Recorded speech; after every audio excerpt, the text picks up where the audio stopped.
the theories, you've done all these, Yeah. but I'm a believer of functionality. Yeah. Now, people will tell you, for academics is not about only just functionality. Yeah. So we must give you basis, approach, all the things that you need to know. Yeah. Granted, but still take 4 years. Certainly not. Thank you. So how do we, because you see, time is no longer luxury. Yeah. And COVID has showed us that. Thank you. Yeah. So we need to really search deeply and ask ourselves, what do we want? How does creativity facilitate the business growth? Or how can it facilitate the business growth in Uganda? Take, for example, you guys of the Fun Factory.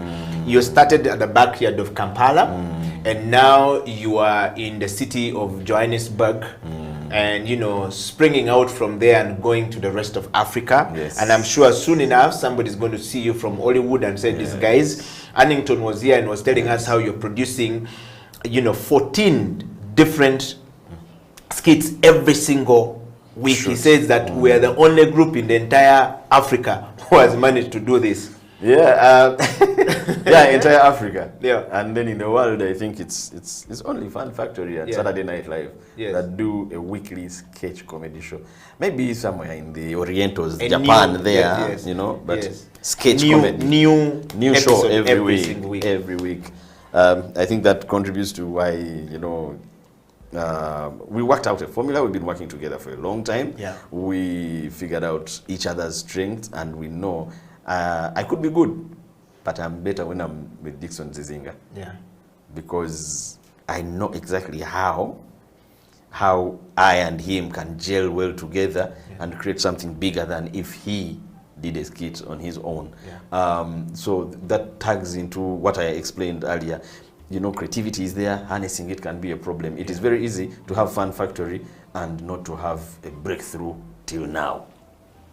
Yeah, because humans are humans. You have to know the creativity alone cannot be the winning horse. Yeah. So you're saying, how does it facilitate business growth? Yeah. I think, you know, whether we like it or not, whether formally or informally, we research. We research. Some people start businesses because they went around, they had, it is basically accidental research. Yes. But if we in the creative business accept and manage our creative business as well as businesses are managed, because it is a business, then we need to research.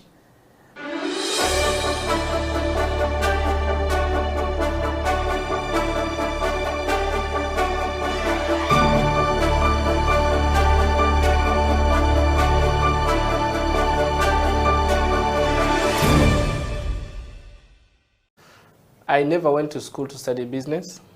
I never went to school to study leadership. It has been in me from day one, because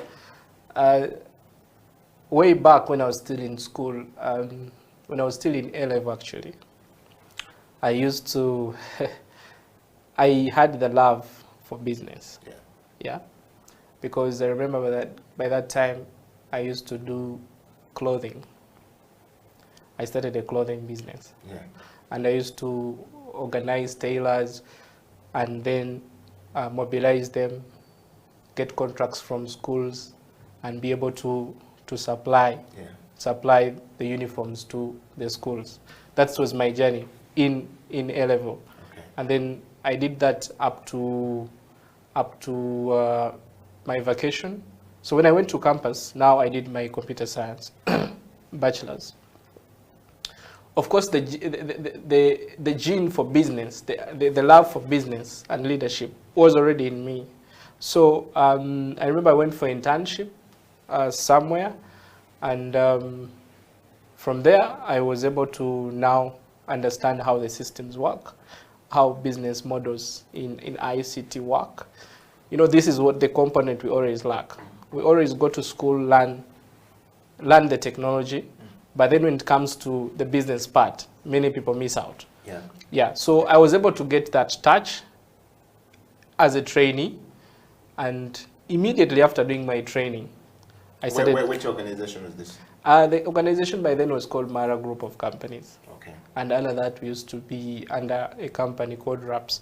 So RAPS was one of the biggest companies by then, and it had very good leadership. In ICT? In ICT, yes. Okay. It was one of the biggest companies by then, but they were focused on infrastructure.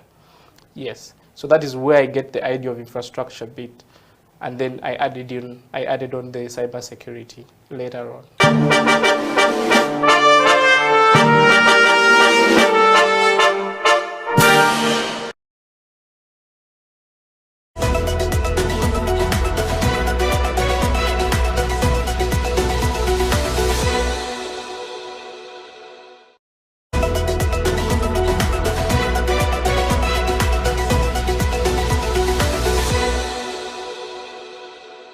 First and foremost, thank you very much for hosting me. I'm really humbled, and I'm blessed to be here. Yeah, surely. Talking about basketball, personally, my journey of basketball started from far, very far. That was in high school, and in a situation whereby we did not have enough exposure. We didn't have coaches. We didn't have the facilities like we do have them right now. Although I'm saying this like there are so many years ago, there are not so many. That was about, I began knowing basketball in 2007. That was at KPC when I was in P7 vacation. That is end of 2007 actually, that KPC North. That's when I first touched the basketball. Then 2008 when I joined Namibyango in Senior 1.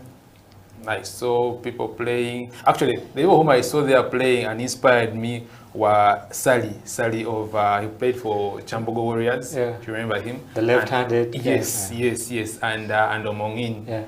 Omongin, last I saw him playing for City Oil. Those were the guys whom I found in Namibyango. I was in Senior 1. These guys were playing basketball at another level. And we would actually just go there to watch them. You know, for us by that time, they couldn't allow you to step on the basketball court that those guys are on, because they were senior 6s. You are a senior 1. You just the best you can do is watch.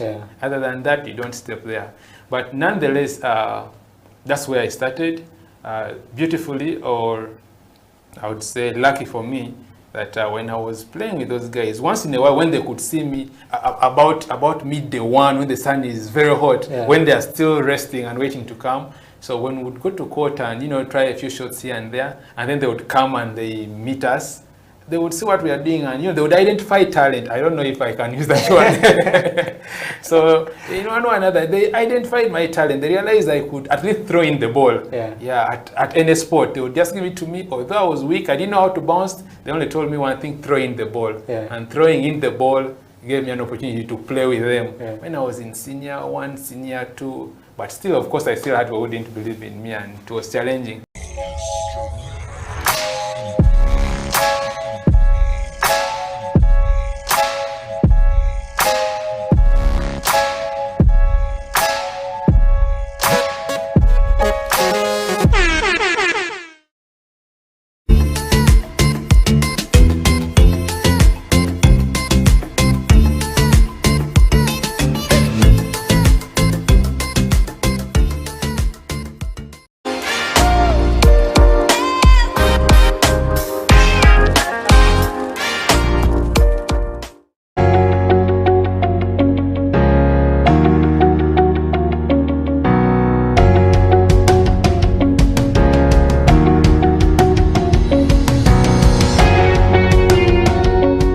COVID-19 came and disorganized our economy, brought our health system to its knees, and along the way, affected our rights significantly.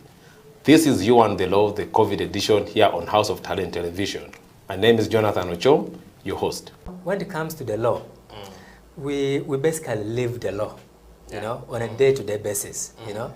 Whether it is in your bedroom, there is a law that governs it. If you're married, for example, even if you're single, there could be something touching on the law, because you might be in your bedroom with an underage girl, or you might be with another person's wife. You know, all the things are the law. You know. If you're a human being, you have rights. Those rights are called human rights. They are examples: the right to health, the right to freedom from torture that underscores human dignity. Freedom from slavery. You're not supposed to be someone's slave. If you look at our penal code, Yeah. it sets out another marriage laws. It sets out the persons who can marry and those who cannot marry, right? For example, you can't marry your close relatives. You know, if you did, you'd be committing a crime. The state is not supposed to tell you who to worship, how many times a day. No, you have a right to work. A right to work. You have freedom of association. Cohabitation for whatever period of time does not make you husband and wife, right? And that is why we emphasize to people that when the relationship is still hot, you know, you must ensure that you do what? Marry. Yes. You know? For human rights to be respected, protected, and fulfilled, relevant government programs must actually work. Medicine should reach hospitals, oxygen should be there, health workers should have gloves, teachers should be present. Now they are mostly absent, and they have left the profession, a good number of them. They are into trading. So things must work. If things don't work, human rights are not respected, are not protected, and are not fulfilled. COVID-19 has tested our hope and faith as individuals, families, and the country at large. Besides destroying many aspects of our lives, the novel coronavirus has also affected our human rights in many ways. You and the Law, the COVID edition, is a 30-minute weekly television program that focuses on the impact of COVID-19 on human rights in Uganda. The program engages experts to explain the importance of rights-based approaches to the success of any public health response to ensure the respect, protection, and fulfillment of human rights amidst the challenges presented by COVID-19. You and the Law, the television program, brought to you by Legal Hub Uganda, taking the law to the last mile in proud association with I4C Africa Hub and House of Talent Television, coming soon.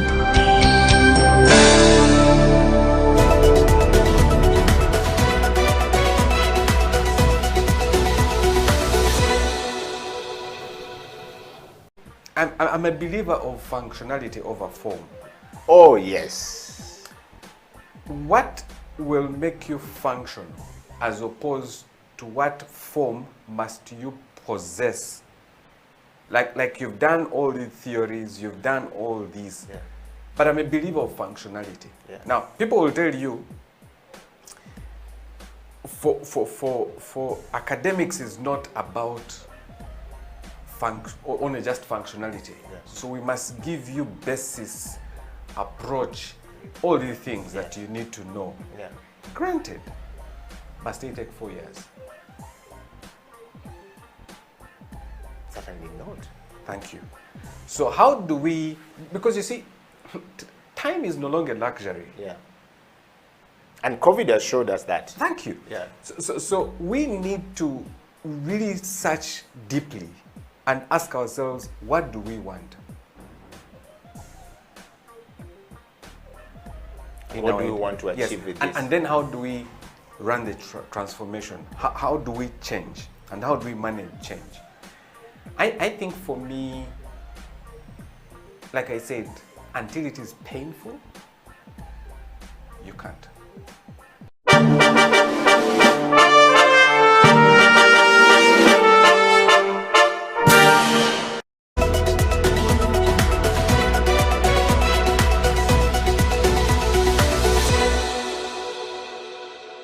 COVID-19 has tested our hope and faith as individuals, families, and the country at large.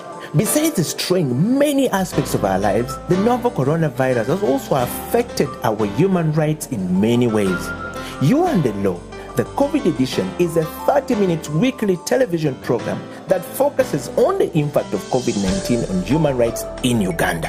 The program engages experts to explain the importance of rights-based approaches to the success of any public health response to ensure the respect, protection, and fulfillment of human rights amidst the challenges presented by COVID-19. You and the Law, the television program brought to you by Legal Hub Uganda, taking the law to the last mile in proud association with I4C Africa Hub and House of Talent Television. There's a very famous case to lawyers. Many lawyers know this case, the case of Hyde versus Hyde. Yeah. You know, they say marriage is a one man, one woman, to the exclusion of others. Yeah. So that means that if you choose to go today before a priest in a church, a reverend, a pastor, whoever, whatever name they may be called, Apostle, prophet, or prophet, whatever, you know, you must understand that you can only marry one spouse at a time.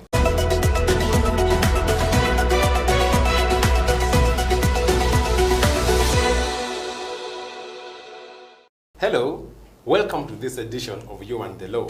My name is Jonathan Ochom, your host. You and the Law is simply what it is, you and the law. In this show, we try to demystify the law for the ordinary person, make it simple for a teacher, for a lawyer, for a farmer, for a doctor, for a boda rider, for a cleaner, everyone in our society. This program touches on every aspect of our lives that relate to the law. Is it marriage? Is it property? Is it land? Is it traffic? Anything that touches on the law will be discussed in this program. Today, we're going to have an interesting conversation that will focus on the institution of marriage. I know most of us have attended marriage functions. Some of us are married. Most of us viewers are married. But what does it mean to be married? How does the law look at marriage? So this conversation today will focus on demystifying the whole topic around marriage and how it is viewed from the eyes of the law. And to help us do this, I have a learned mind with me, and it's none other than my friend, my colleague, Emmanuel Elau. Emma, you're welcome to the program. Thank you so much. Hello, viewers. Thank you for having me on the show. In House of Talent TV, we welcome our visitors with a fist bump. We've been taught that when you fist bump, you spread the love. So you do this, then you spread the love. Yeah. So Emma, how have you been? Well, I've been great. Yeah, we're coming in from 42 days of a lockdown. How has it been on your end? It's been quite difficult. You know, you wake up in the morning, you sit around the compound, you look at the time. You know, you lose sense of the calendar because you fail to understand which is a Monday and which is a Sunday. You're even lucky that you have a compound. Some people live in one-bedroom houses and have nothing to look except their iron sheet. Yeah, sure. And really, you're our first guest really on this program. And why do you think it's sort of important for people to just know about the law? Because I know you've been teaching law and practicing law for all these years. Yeah. Yes. Well, thank you. You know, when it comes to the law, we basically live the law, you know, on a day-to-day basis, you know. Whether it is in your bedroom, there is a law that governs it. If you're married, for example, even if you're single, there could be something touching on the law because you might be in your bedroom with an underage girl or you might be with another person's wife, you know. All the things are the law, you know. When you jump on a border, there is law. When you're driving, we're talking about traffic, you know. If you go to a restaurant, you must ensure that you have the money because you're consuming someone's energy and investment. You know, so you must be able to pay for that. So we interact with the law at all times. It's part of our everyday life. Yes. So it's very much important that everyone appreciates the law and understands it at a certain level. Okay. Yes. So today I know there are many issues, but today we sort of want to narrow our discussion around the institution of marriage. Yes. Because, of course, I'm sure most of us, like ourselves, are products of marriage, and probably for most of the population in Uganda are a result of marriage. So I thought I'd sort of start with the foundational issues and then just try to, seek, to pick your mind on what, marriage means, especially, from a legal, from the legal side of things. Yes. Well, thank you. So if you look at the institution of marriage, we as a country, we are an independent state, right? So that means that we have our own laws within the country that govern different aspects of life. And that includes marriage. right? And so we have different types of marriages, you know, which are applicable in this country, and each marriage has its own characteristics, which are, you know, which are associated with it. Yeah, right? but perhaps we could just start by the whole concept of marriage, like what it is, like sort of that, paint that picture for the Yes. person. I'm sure many people could be saying, but yeah, we know this, but I know the law sort of has its own way of looking at things, yeah. Yes, so if you look at marriage generally, most people associate marriage with going to church, you know, or going before a chief administrative officer or a registrar of marriages. Now, if you ask a question that what is marriage, you know, marriage primarily is a voluntary union, you know, Voluntary between, union. one man and one woman. Okay. That is if you're going to church. Yeah. In other instances, it can be a voluntary union between one man and maybe 2, 3, or more women. Okay. You know, so it only depends on what type of marriage you're comfortable celebrating, because that determines how many partners you can have. So are you trying to say, when you say a man and woman, it could be just any man and woman, are there like sort of any guidelines on who the man and who the woman, you know, should be in terms of how the relations that exist in society, that exist in any community? Is there sort of some qualification of who the man and who the woman should be? Well, thank you. So if you look at if you look at the Constitution of Uganda, Yeah. which is the supreme law of this country, right? It sets out the age within which one is able to found a family. Okay. And so that age is set at 18 years. Oh. Right? So anyone above the age of 18 years can celebrate marriage of whatever kind, right? But also importantly, it's between a man and a woman.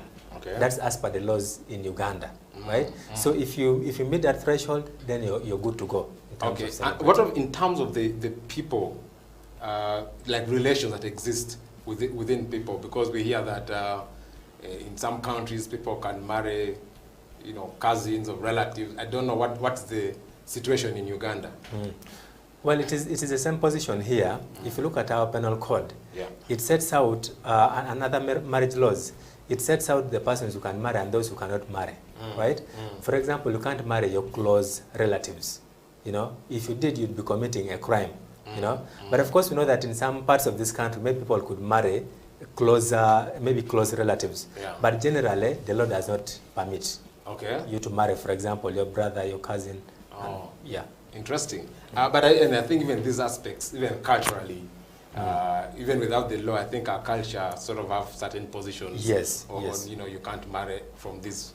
I know that the family where I come from, my grandfather, for example, his closer friends, you know, became part of our family. So I remember my mom has always told me that when they were growing up, they were told, those are not our blood relations, but we don't expect any of you to, you know, to think of marriage because, you know, we have, you know, sort of created that tight, you know, bond. So I think even culturally, the position has been sort of clear. So Yep.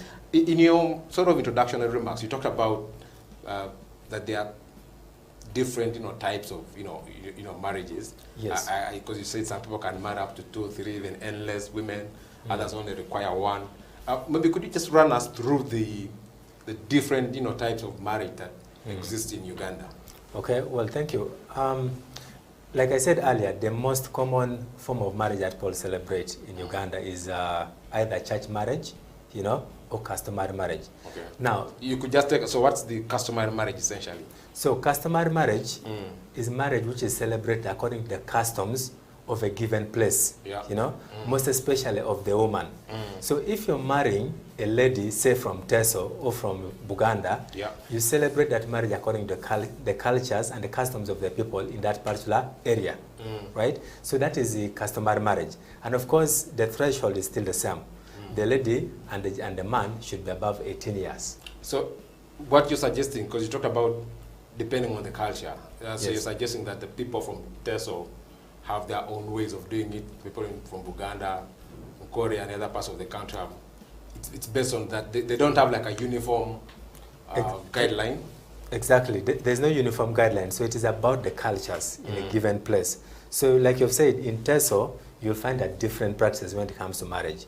In Buganda, it's different. If you go to Angola, it's different, right? So because the law recognizes customs, Yeah. to the extent that they are not inconsistent with the constitution. So you find that the law allows people in their different cultural settings to celebrate marriages, those customary marriages, according to their customs. Okay. Yeah. You talked about the fact that there are basic standards that are cut across, even if they're in different cultures.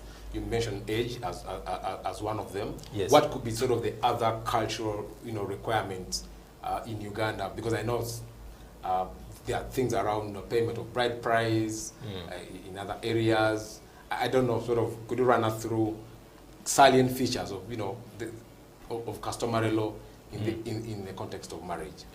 Well, yes, like I've said, so one, the persons who are intending to get married should be above 18 years, right? I've also said it has to happen between a man and a woman, because our cultures and the law do not permit homosexual kind of relationships. Yeah, same sex. Yes, to be legalized, Okay. right? And also there is a very important aspect of the payment of the bride price. Yeah. If you're coming to marry someone from Teso, you must pay cows. Yes. Yeah. If you're coming to Buganda, there have been these jokes people tell that in Buganda you simply walk with some tomatoes, If vegetables, and maybe is it called a chisambi? This is the cow. The thigh. The thigh of okay. a cow. You Yes. move with that. So Yeah. that's some form of bride price that you give to the family of the bride, right? Yeah. Though of course in the past we have had really some contentions when it comes to payment of the bride price. Yeah. And these debates have been happening across the country as to whether people should actually be paying bride price, because some people are saying it is discouraging people from getting married. Well, those are conversations probably for another day. Yes. So that's customary. So Yes. what could be the other type of marrying? Well, the other common type of marriage, like I said, was the church marriage. Yeah. Now, in church marriage, you have a person who is above 18 years marrying one woman, right?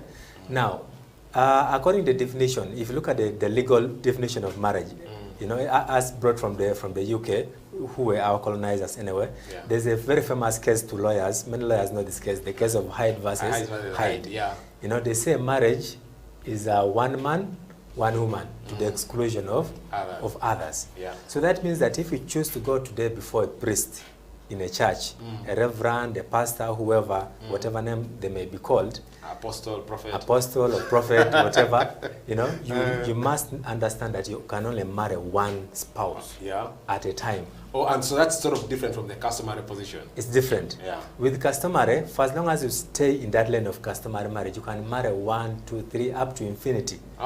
It's about your ability to pay the bride price to the different families you're marrying from, right? Yeah. But when it comes to church marriage, you're only marrying one person at a time. At a time, I must emphasize, yes. So if you want to move on to the next person, you must first divorce before you... And then you contract another person. Yes. But there's been this conversation around sort of the church you should go to. Yes. There seems to be some legal position on how churches getting sort of the necessary approvals or whatever. I don't know if you want to throw more light on that. Well, so if you choose to celebrate marriage in any given church, you have an obligation to ensure or to do a search to establish that that church is registered for purposes of conducting that marriage. Right? Okay. Because church marriages are conducted under authority of the government. Yes. Because ordinarily it's the government that should be conducting these marriages. Right? Yeah. So because the government has licensed some churches to do this, you who is intending to get married, you have to ensure that that church is licensed, because otherwise you'll be celebrating no marriage at all. I think that's a very important point, and we'll go for a break at this point. Viewers, you're watching You and the Law, a program that seeks to demystify the law for you and any other person in the community. We're going for a short break and we'll be right back.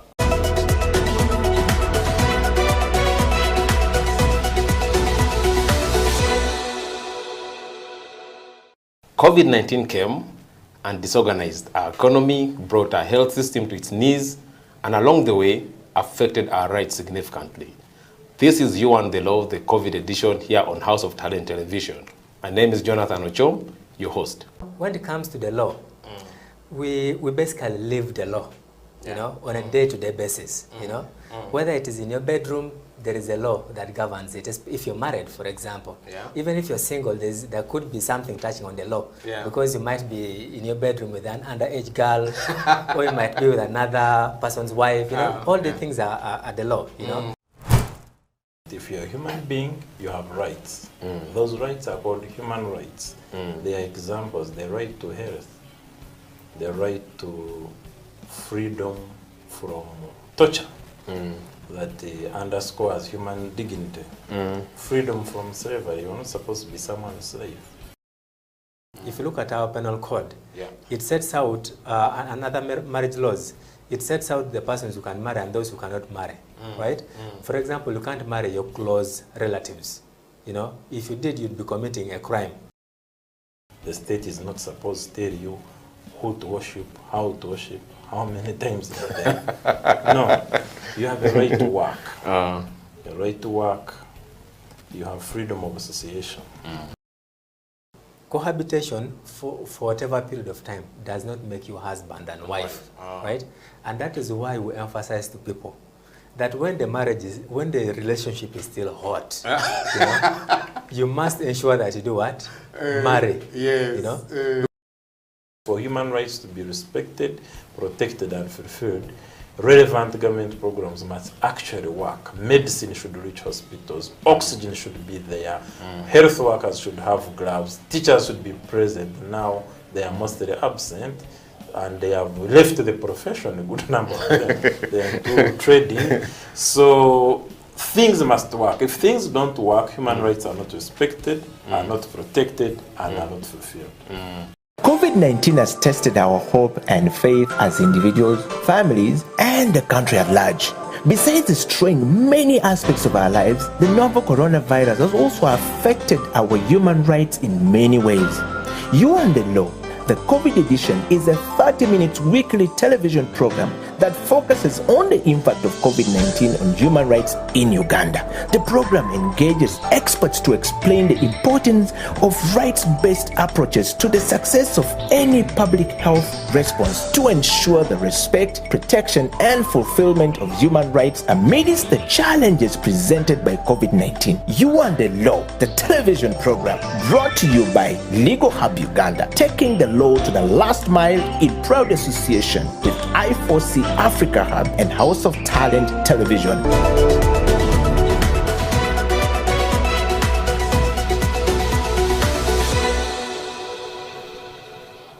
Welcome back to this edition of You and the Law. My name is Jonathan Achom, and today in studio with me is Mr. Manuel Lau, an advocate with the Lau and Ochem Advocate, and also a co-founder of Legal Hub Uganda, one of the leading innovative organizations that are doing a lot of work around enhancing access to justice in Uganda through legal empowerment, through innovations, and a host of other things. Emma, before we went for the break, we're still having conversation around church marriage, as it was. I've heard of cases where people, have celebrated marriage at 8 p.m. Yes. They said, oh, the bride delayed to come, or there was something that stopped the function from starting early, or there were many other weddings booked for the day. Yes. And yet, I believe there should be some guidance from the law around celebration of these marriages. I don't know if you may want to sort of advise us on in that area of time. Well, thank you. For as long as you come to celebrate a marriage in church, you must know that this marriage can only be celebrated between 8 a.m. in the morning and 6 p.m. I think 5 to 6 p.m. in the evening, right? So you can't have a marriage celebrated past that time because that's the position of the law, right? Unless you have some special license, which I'm not aware of. So you have to ensure that you celebrate the marriage between 8 p.m. and 6 p.m. So what would happen if I went up to 6:15, 6:30 there, or 7? Here they talk about African time. What would be the implication really of a function that commence maybe a few minutes past 6 p.m. What would be the... Well, that celebration is happening outside what? outside the law. Now, if all the parties involved probably keep quiet about it, right? Maybe you can escape legal sanctions. But if someone else raises complaints, then the legality of the whole celebration might be brought into what? Into issue, you know? And you do not want to have, instead of having your honeymoon, you're still worried about the Whether time. you actually got married or not. Yes.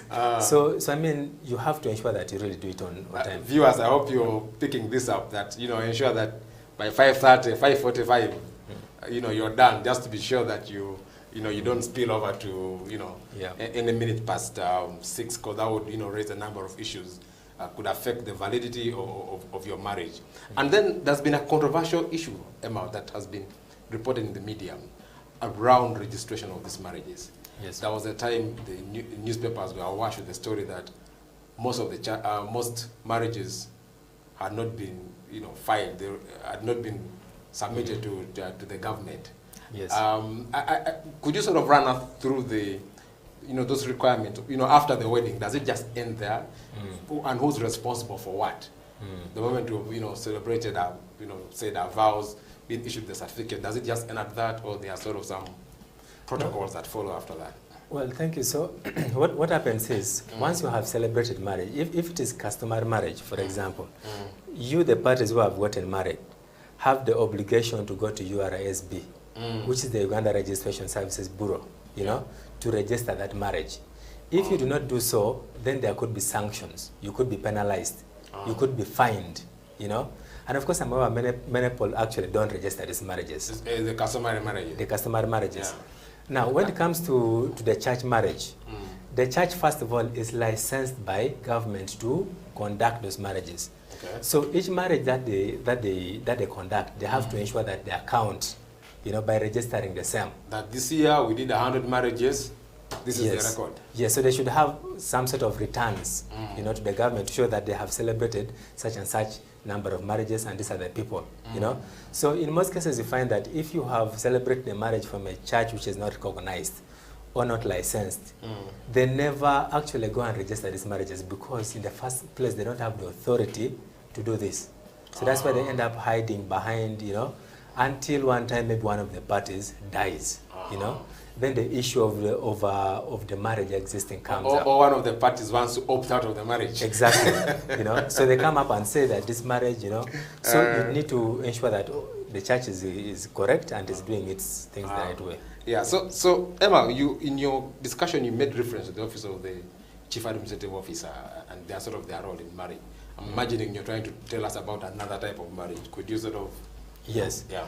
Now we have what we call civil marriage. Okay. You know, which is not very popular, though of late I think it might gain some traction with the young people. Yeah. Now, under civil marriage, this marriage is very similar to church marriage, except that church marriage is celebrated in a church, you know, or other licensed place, while a civil marriage is celebrated before a register of marriages, you know, or before a chief administrative officer at a district level. Yeah. Right? Now, the requirements are still the same. You must be above 18 years, right? It's between a man and a woman, and it is also between one man and one woman, right? So just like church marriage. So I can't match to cow with 2 women. No, you can't. It has to be only one woman at a time. You know, emphasis at a time, because it's possible that someone can actually divorce and they marry another person. Okay. Yes. And sort of what could be the procedures around this? Like, do I just walk to, you know, Carl's office and do, like, you know, my girlfriend, my fiancé, we are ready to get married? Are there some sort of protocols that I need to follow? No, you have to satisfy the given requirements. You know, say you are a resident of Wakiso. You know, it will be expected that you'll produce a statutory declaration, a legal document, to show maybe that you're a resident of such and such a place, you're intending to get married to so and so, you are above 18 years. All those facts have to be clearly, you know, brought out. There has to be a notice, which is put up, you know, for a period of 21 days. You know, so that notice is intended to ensure that the public gets to know that person X wants to marry person Y. You know, why is that notice important? It's important because some people might want to sneak into a marriage with a different person, yet they have other partners. Because, like I said, it is one woman and one man. I think we've heard of those incidents, and I think that's another important, part to pause a little bit, go for a break, Yes. grab a cup of coffee, take some water, and we'll get back to discussing further with Mr. Emmanuel Elau in this edition of You and the Law, proudly brought by House of Talent TV and Digo Hub Uganda. Let's go for a break.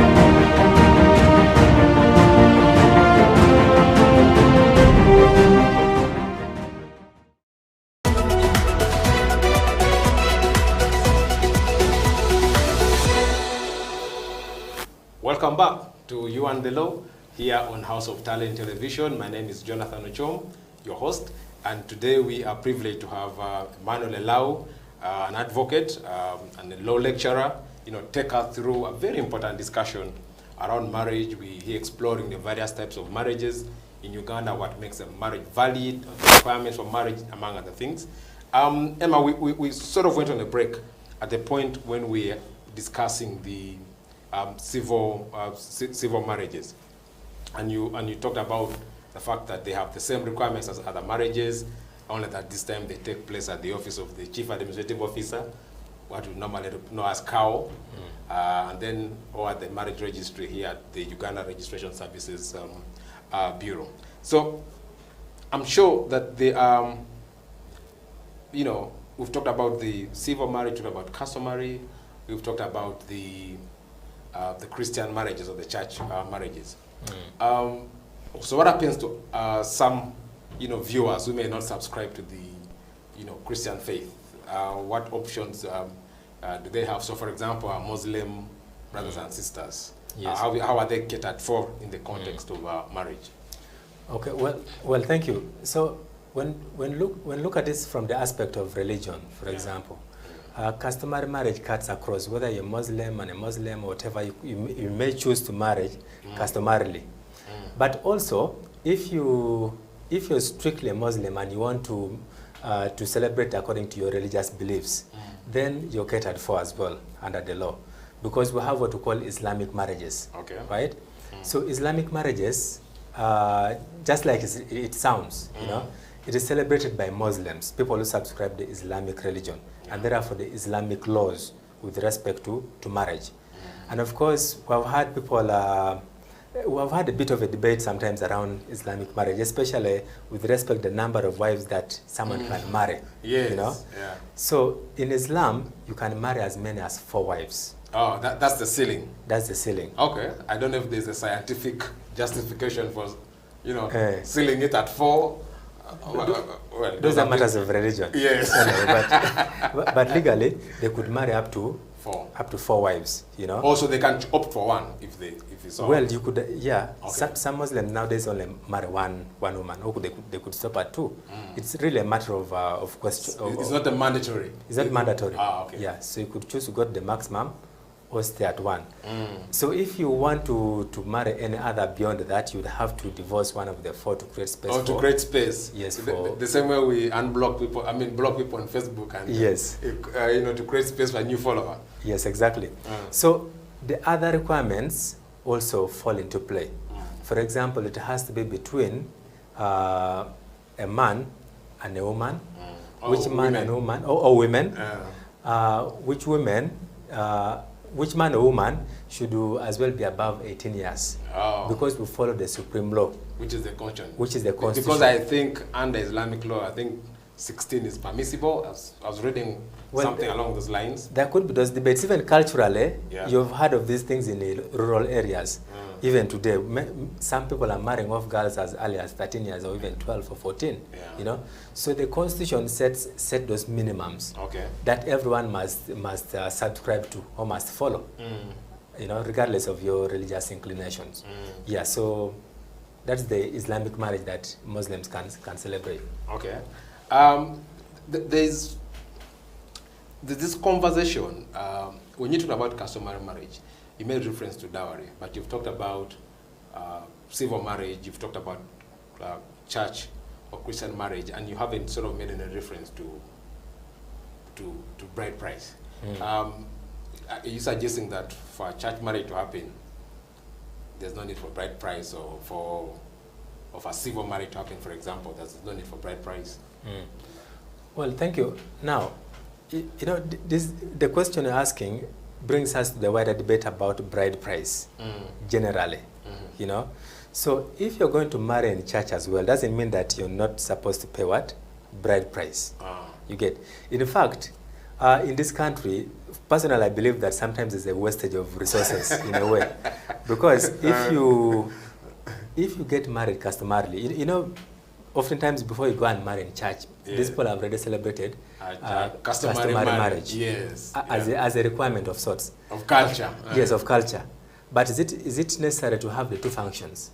You know, that's a debatable question, because you may want to lock the man so that he doesn't run around, bring in 2 or 3 or 4.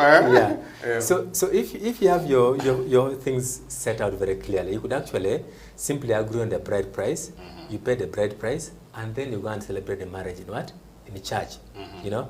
But in our situation, people are very generous. They celebrate a customary marriage. Customary marriage is marriage for all intents and purposes. On its own. It doesn't need to be validated by another form of marriage. Or, you know? Because I hear people saying that, you know, we marry traditionally, now we're legalizing it in church. Is that a correct position? No, it's not a correct position.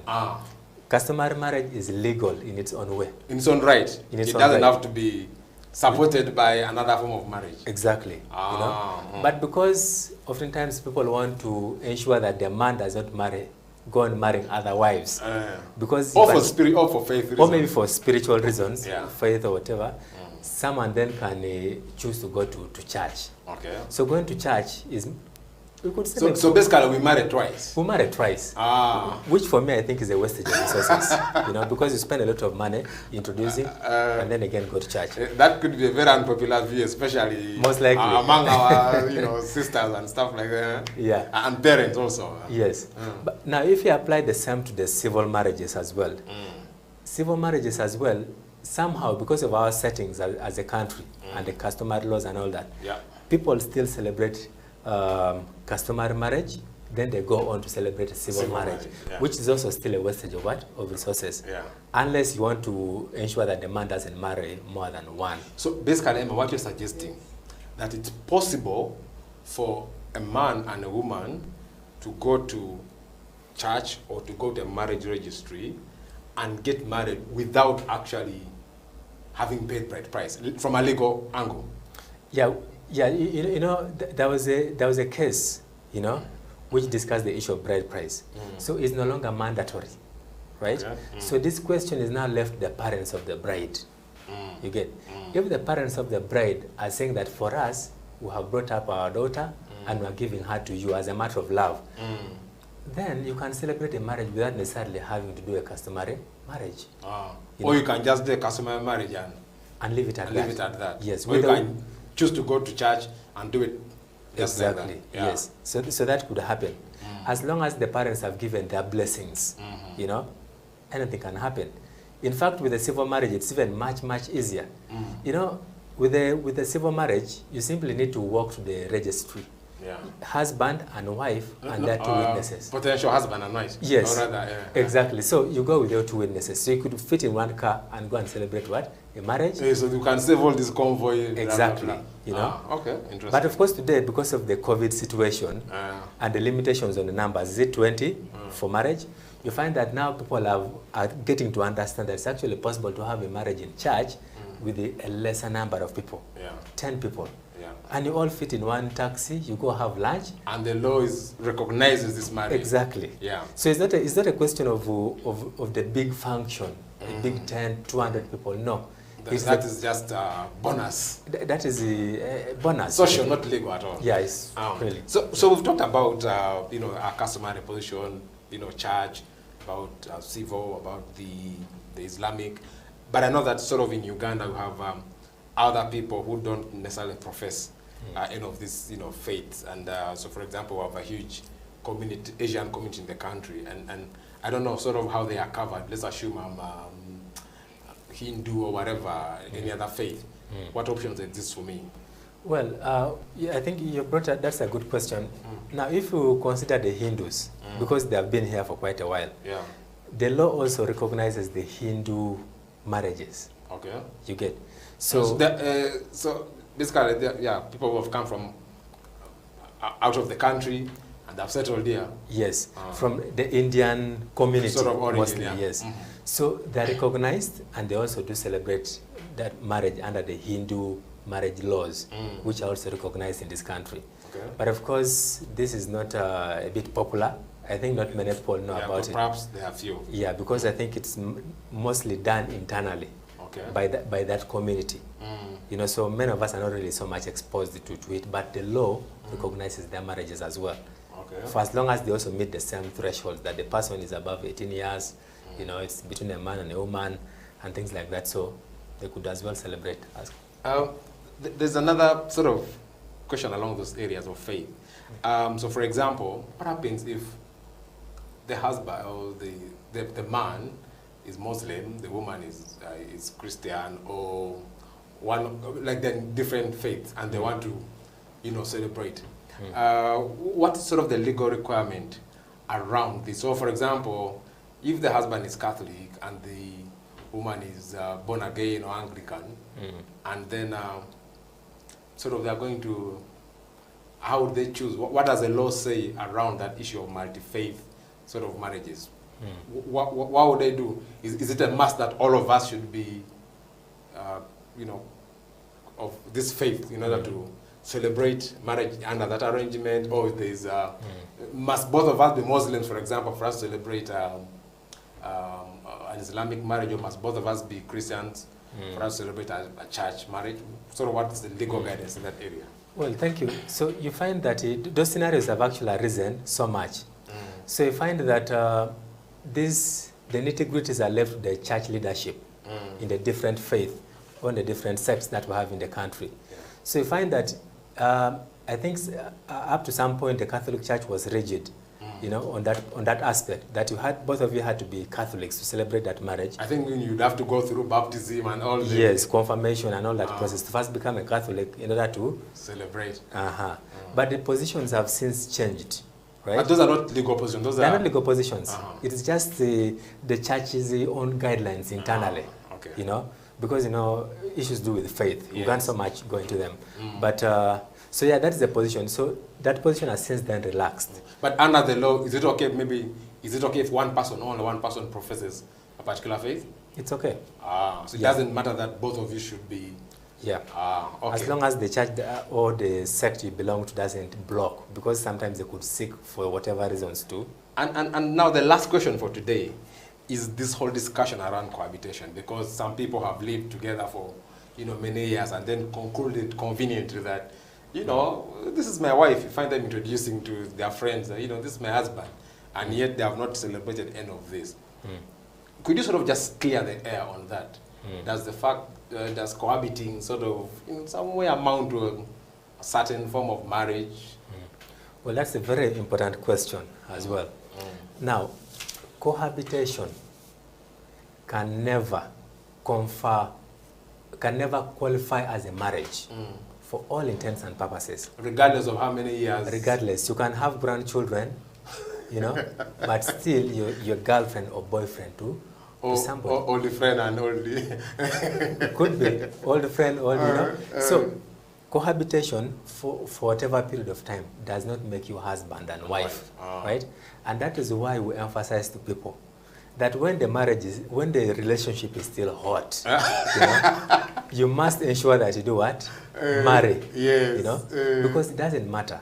There are instances, where people have lived, and of course society feels bad about it, Maybe some people have lived for 20 years or 30 and have gathered a lot of property together, and then when suddenly one of them dies and the other wants to obtain letters of administration to administer that estate, they will be bounced. We don't know you. We don't know you. The family comes up and says, you have never celebrated any marriage. We don't know you. You are an imposter. You know? Wow. That's why we say, for men, if you want to protect this woman you've lived with for very long. Or even for women, if you want to protect your man. Or even, yes, it could be either way. Yeah. Ensure that you take them to whichever forms of marriage that we have discussed and legalize it. Thank you so much, Mr. Emmanuel Elau, for joining us for this edition of You and the Law. Viewers, we've come to the end of the show. I hope you've picked something and understood really what the law says about marriage, because, man, you don't want to be in trouble after, many years of working hard only to realize that you have no rights at all simply because you didn't celebrate any of the marriages that are recognized within the laws of Uganda. With that, we come to the end of this edition of You and the Law. It's a bye from us. See you next time. COVID-19 has tested our hope and faith as individuals, families, and the country at large. Besides destroying many aspects of our lives, the novel coronavirus has also affected our human rights in many ways. You and the Law, the COVID edition, is a 30-minute weekly television program that focuses on the impact of COVID-19 on human rights in Uganda. The program engages experts to explain the importance of rights-based approaches to the success of any public health response to ensure the respect, protection, and fulfillment of human rights amidst the challenges presented by COVID-19. You and the Law, the television program, brought to you by Legal Hub Uganda, taking the law to the last mile in proud association with I4C Africa Hub and House of Talent Television.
It is a creative industry talk. My name is Eddie Okila and welcome to the program. This is House of Talent Television, where we bring you issues that affect the person, the common person, every single day, and we discuss it, dissect, and find answers to it.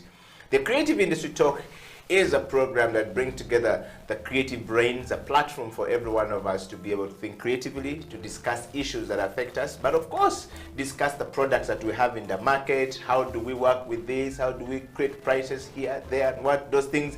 Everyone is creative in their, in their rights or in their way, or on their rights or on their way, depending on which English you use. But creativity exists in every single one of us. And when we were in school, they said, any mistake in art is creativity.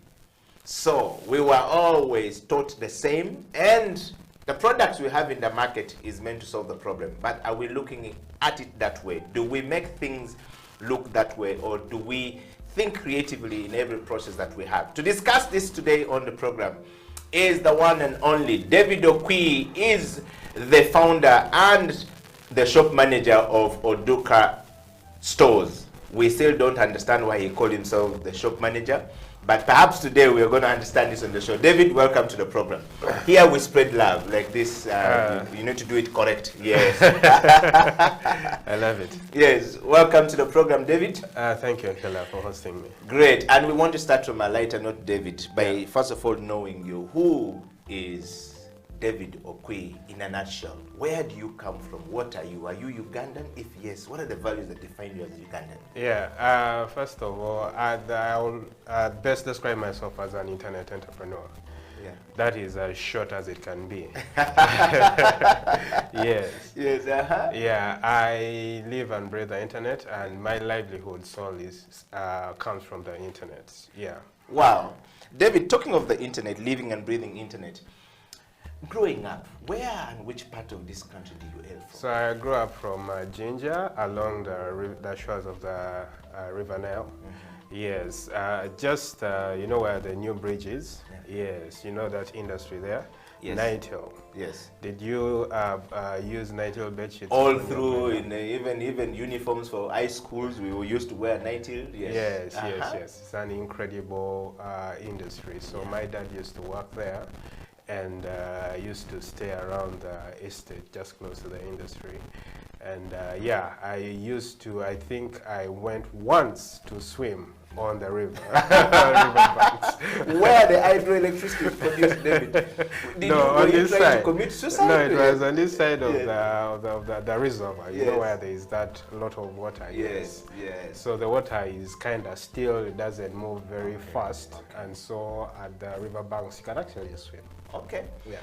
And talking of that, if I'm watching you from, let's say, Dallas in the US or in the UK, from anywhere, and I don't know where these places are from, you know, take us through your ancestry. You know, where do you hail from? Which part of the country do you come from? What the food they eat there? Are they creative people?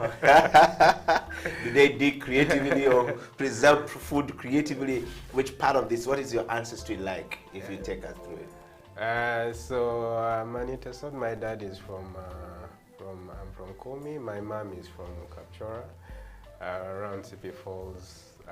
That side, yes. You come from where there's beauty only. Yes. Then I grew up in Jinja most of the time, studied in Jinja most of the time. Then in my later teens, I moved to Kampala. Yes. Okay. Which So is the where I people started of Kumi, in the eastern part of the country, if Yeah. we would put it for some of us who are from the outside countries, what food do they eat and how do they preserve food? Are they creative in this process? Do they Oh, dig they're creatively? very creative. What's the process like? So Teso is a very dry place. That's Yeah. the one thing that you need to understand. Yes, we have rains like the rest of the country, but for the most part, it's a dry place. So people have to come up with ways of preserving food through the dry season so that they are able to have food. They don't starve. Teso actually has one of the best food preservation methods out there in the country. The foods that we eat is cassava, potatoes, and these are perishables, you get. But we have a way of drying them and then, putting them in the granary and making sure that during the dry seasons, people still are able to have food. Wow. Yeah. What is the history like behind the storage?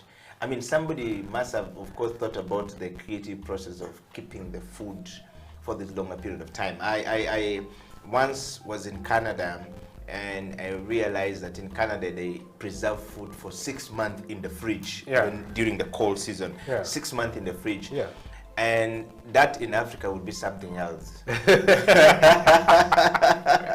6 months in the fridge. Yes, Does the yes. food taste good? I don't know. Yes, everything is freezed. I mean, it's not really tasting good. So when we compare that creativity in France, I mean, in Canada and in many parts of the world Yeah. to keep food, and in Teso, the eastern part of Uganda, like you've talked about, I just want to sort of like look at the creative processes, the wisdom of the elders. How did they come up with that, and how long will the food take when it's dried? Yeah. For example, how long does it take? Can you package this food and sell?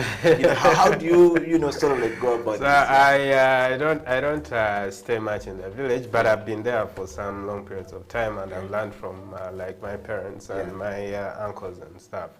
So I'll talk mostly about cassava and potatoes. Yeah. Have you heard of amukeke? Yes. You've had it? Eh? Yes, I've actually eaten it. It's one of the best. I would call Uganda's best plate for breakfast. Yes. So for people who don't know, amukeke is dried potatoes. Yeah. Yes, so they dry the potatoes, put them in the granary, and then you're able to, just take a few portions of the potatoes, then you boil them. Now when you boil them, put in a little bit of salt. You can also put in OD if you want. Yeah. That is Which is Simsim paste. Yeah, Okay. Ginat or Simsim Yeah. paste, and Yeah. then you take with chai mukalo. Wow. It's really the best Which- breakfast you can have. Which is black tea. Yes. Wow, so these guys have just given us, so this is a creativity coming from Teso. Yeah. I want to just take a moment to welcome everybody to the program. This is the Creative Industry Talk. My name is Eddie Okila. This morning I'm talking to, or this afternoon, this night, or this evening, depending which part of the world you are, I'm talking to David Okwi, who is, you know, an internet breather and eater, if you would say it in a nutshell, as he said it. Entrepreneur. As a man who think creatively using internet and creating stuff, and of course integration. Today in the program we want to discuss system integration. We're looking at the local content development. Everybody's talking about local content development. You've heard about local content development in oil and gas, but we're looking at local content development focusing on creative system integration, on Buy Uganda, Build Uganda, Bubu. We are talking about this. And David Okwi is the founder and the shop manager at Oduka Stores, which is an online platform. I would say is the Amazon of Uganda in the making, okay? And perhaps going to go Africa. We want to just understand this, David, from your point of view. Are you a creative mind? Do you look at yourself as a creative mind? Or what is creativity to you, first of all, to start with? So I don't look at myself as a creative in the traditional sense. Yeah. Of a designer or an artist or a painter, all that kind of stuff. Yeah. But I think that I'm creative, just like everybody else has to be creative. So to me, creativity speaks about using your imagination to solve problems. And that cuts across anyone, whether it is government or big corporations or small businesses or individuals Yeah. or families and stuff. Yeah. So it is really using your imagination to solve problems. That is creativity in a nutshell. Yeah. Let me take you a little bit back, David. You know, growing up, you obviously went through a traditional, you know, educational system that we all go through in Uganda or in Africa, in most part of Africa. Yeah. But I want to just take you through a little bit. What is your background like? In terms of education? Yes. I am an engineer by training or by education. Yes. Electrical How did you become an engineer? Growing up, did you always see yourself as becoming one? How did you end up there? I sort of gravitated more towards machines, objects, electronics and stuff. So naturally I leaned towards the engineering bit of it. I was fascinated by tech by the age of, let's say 12 years. And I grew up close to, like I said, my dad used to work in a textile industry, Yeah. and sometimes I would have free tours to the factory. It's really huge. Like it is, I think, one of the biggest industries in East Africa. Yeah.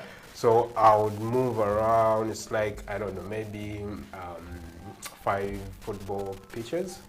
Yeah, so you move around, you see machines doing lots of, you know, fancy things and all. So I was really fascinated from an early age to admire and to love engineering. Yes. Okay. So if somebody is looking at you now, would want to think that, you know, that background shaped your way of becoming an engineer. Yeah.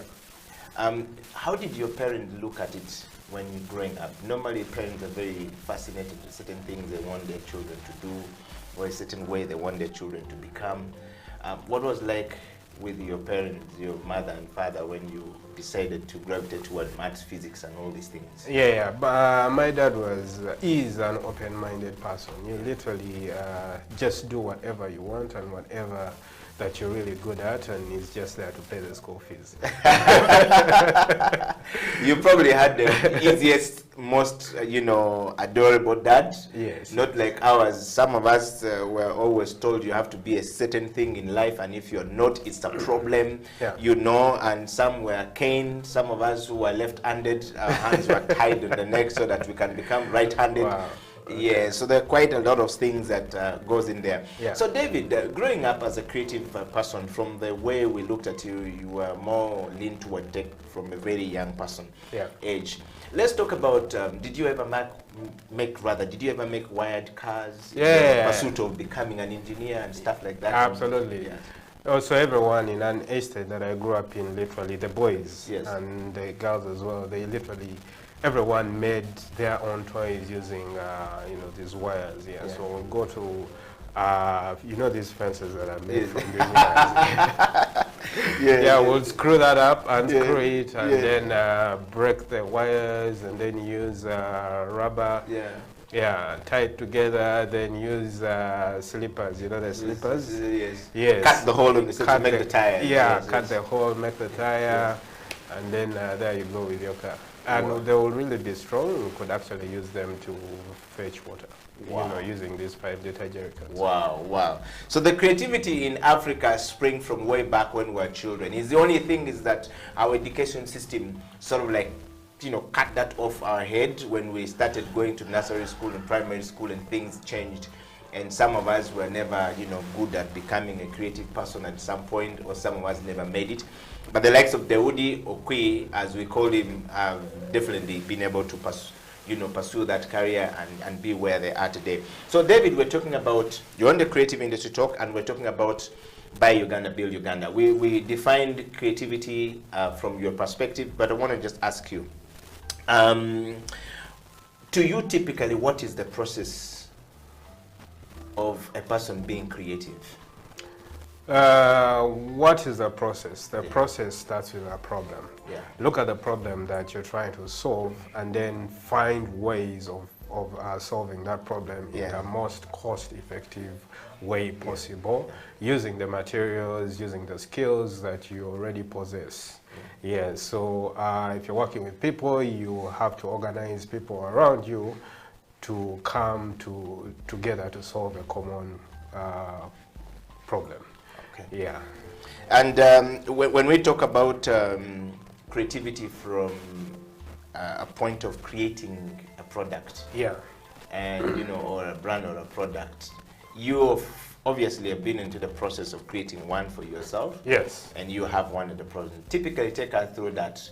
How do you start and where do you start from? Because everybody, we believe, is creative. Yeah.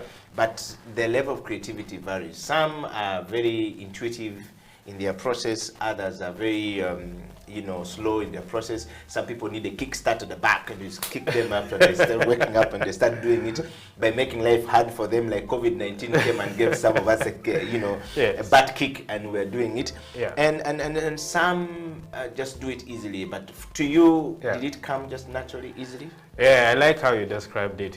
There is no one way of reaching the creative path. It can be chaotic, it can be organized, it can be forced, it can be out of coercion and hard times. Can come from all angles. Yeah, but I'll talk about the Oduka experience, literally, how we started the Oduka store and how we got here.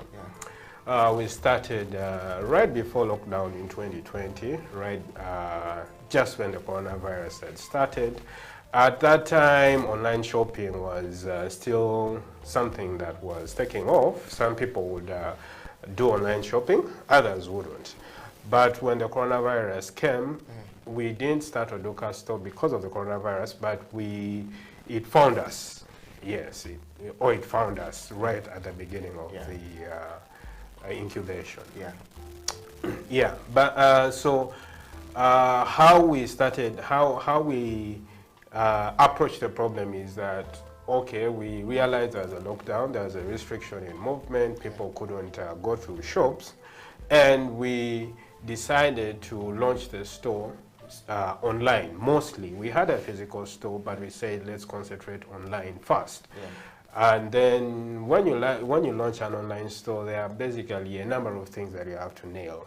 You have to nail a way of people discovering you and finding you, because it is not like a store that people walk in and then find your products. You have to find a way of storing your goods. You have to find a way of delivering the product to the customer. You have to find a way of people paying you eventually.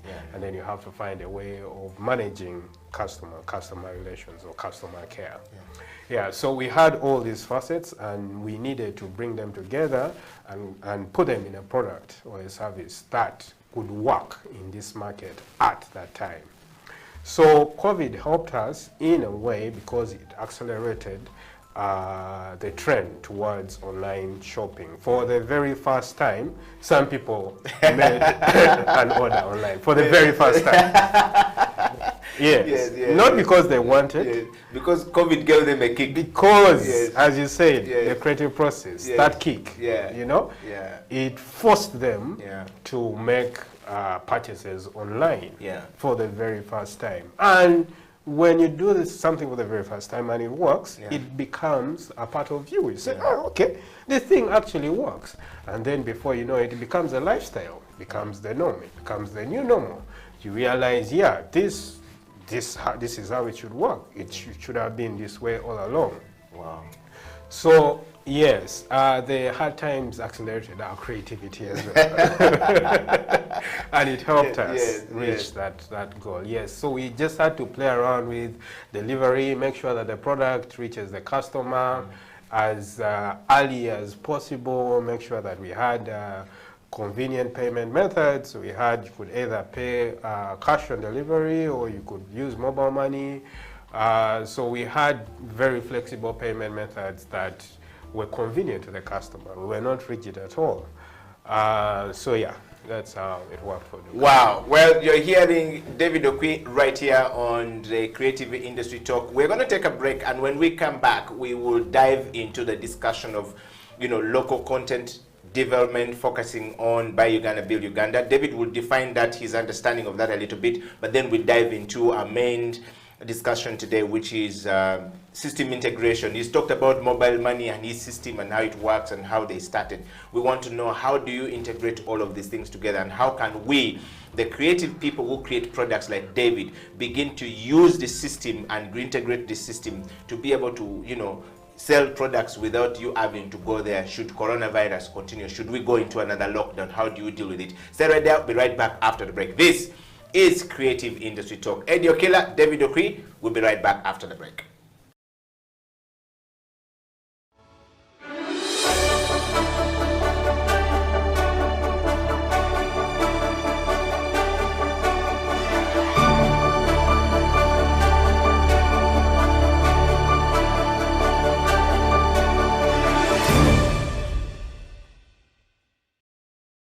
When we start the Bayimba Festival, or starting Bayimba in general, for me it took me like 3 years of thought, of thinking. And as I went to Chitobero, I went to Chigunda, I traveled around East Africa, and one of the reasons actually which I rarely talk about was when I was traveling around Lake Victoria.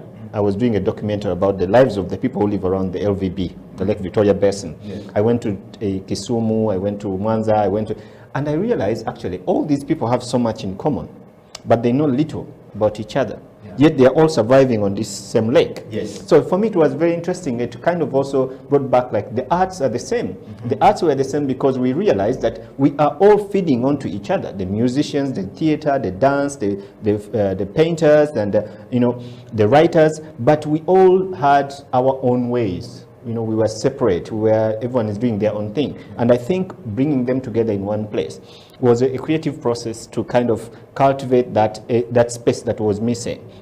So I think this is for me where I could see the processes of really going through the idea, understanding it, convincing yourself, finding the value, finding the strategic, the impact it's going to create, add on to the industry. And also when, like at Bayimba, when we are going through our creative processes of thinking about strategically what are we going to do, it takes quite some time when you have conversations with your staff, your colleague, the sector. Sometimes we ask people questions 1 month after the other, and sometimes I feel, so I'm like, okay, and they're going to feel like Bayimba is asking us too much, But I think it's important for us because we need to understand why are we doing what we're doing? How are we going to improve? And how can we do better? Where did we go wrong? And of course, sometimes you get some, advice, which is not, liked, but at the same time, it's good for you to hear it from the people that you're serving. So that process for me, it's important. And to be innovative at the end of the day, you have to be impactful. You have the product has to be useful to the people that it's going to serve. Okay.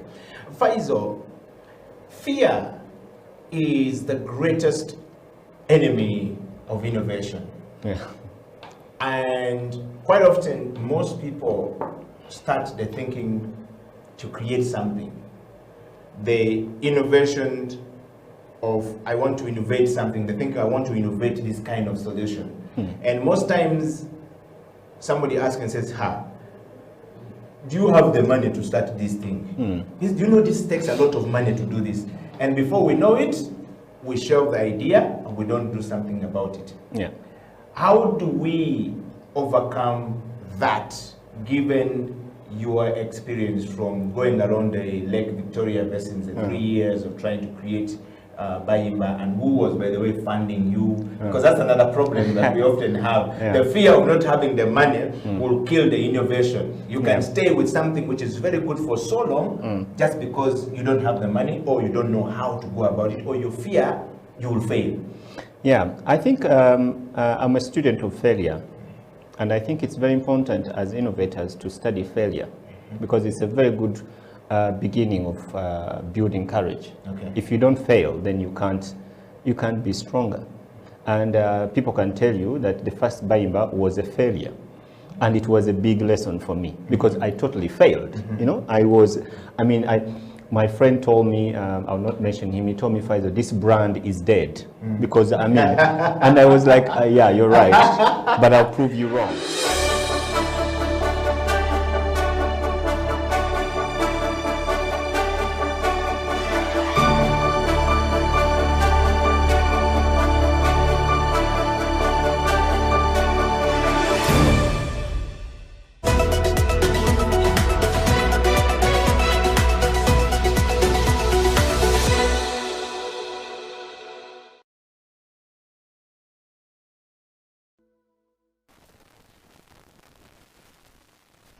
Welcome back from that break. This is the Creative Industry Talk. My name is Eddie Okela. In the studio is David Okwi, the founder and the shop manager at Oduka Stores, an online, stores in Uganda that is selling electronic products.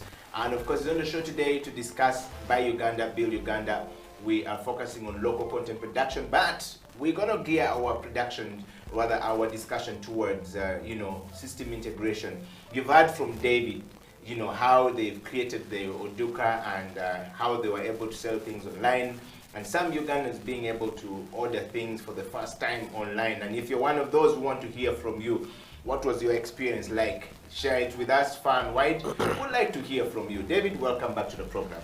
I want to just take a moment to read some comments from some people here, David, that has come in the middle of the show. We just want to hear from them and what are they saying.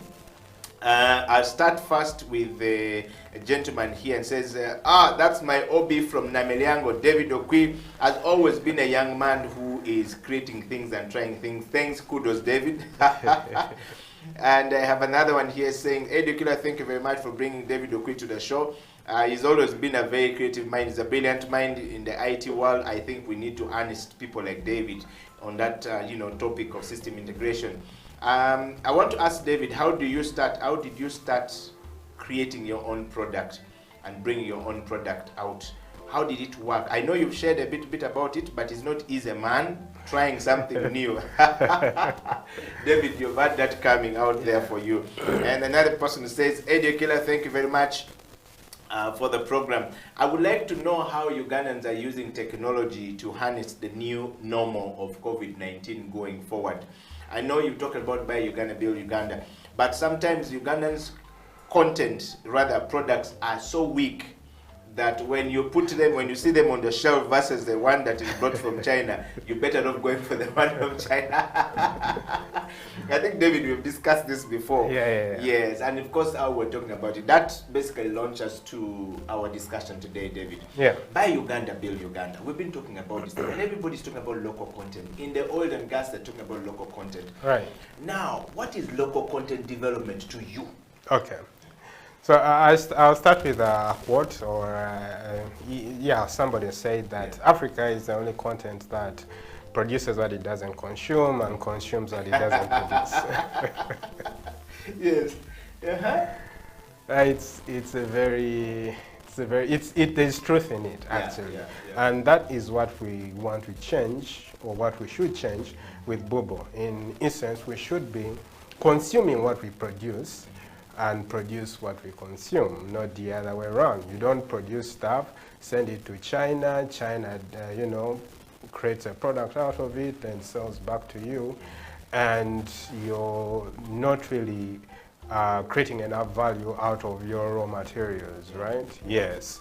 So with Buy Uganda, Build Uganda, you're literally saying, okay, can we consume what we produce for the very first time? What that does is that you create enough value for everyone in the economy, and you create a lot of opportunities and prosperity for everyone.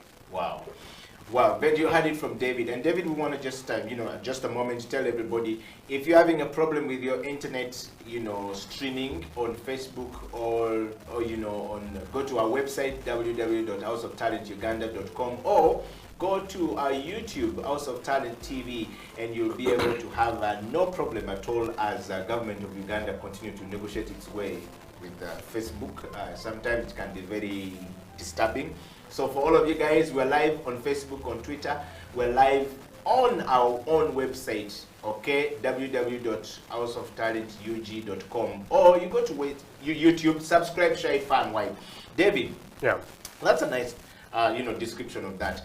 So when we're talking about local content, Buy Uganda and Build Uganda, do you think that we have been able to, Ugandans understand this, Buy Uganda, Build Uganda? Yeah. Do they understand? And if yes, to what extent? Different Ugandans in this spectrum here. You have the consumers and then you have the producers, and both of them need each other, and they need to understand this concept for this thing to work. If I'm a producer and I'm creating stuff and there is no one who is consuming, then it doesn't make sense at all. And the other way around, if I'm a consumer buying things from outside and not, you know, buying the stuff that the producers in the economy are creating, then it doesn't make sense. So it is two sides of the same seesaw that needs to work together in order to make this really work. Okay. And we've had people from the Ministry of Trade talk about this. But there's also an outcry out there, like you've had somebody already asking you a question, saying that it's nice to talk about Ugandan local content, but he's saying that when you look at a Ugandan local content on the shelf versus the product brought from Kenya, he would go for the one from Kenya. He said the one in Uganda is not very enticing.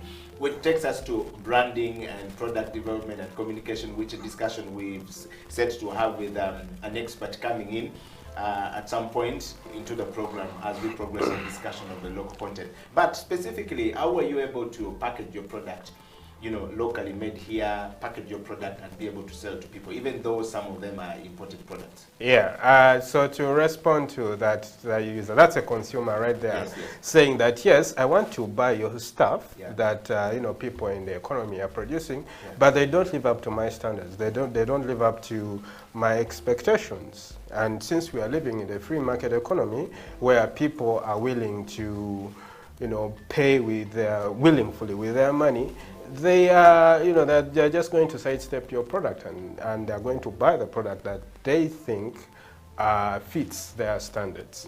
So again, once again, it goes back to both the consumer and the producer. The producer has to meet up to the standards of the consumer. So if the consumer wants, let's say, this coffee up to a certain standard, if that coffee doesn't meet my standard, I'm not going to buy it.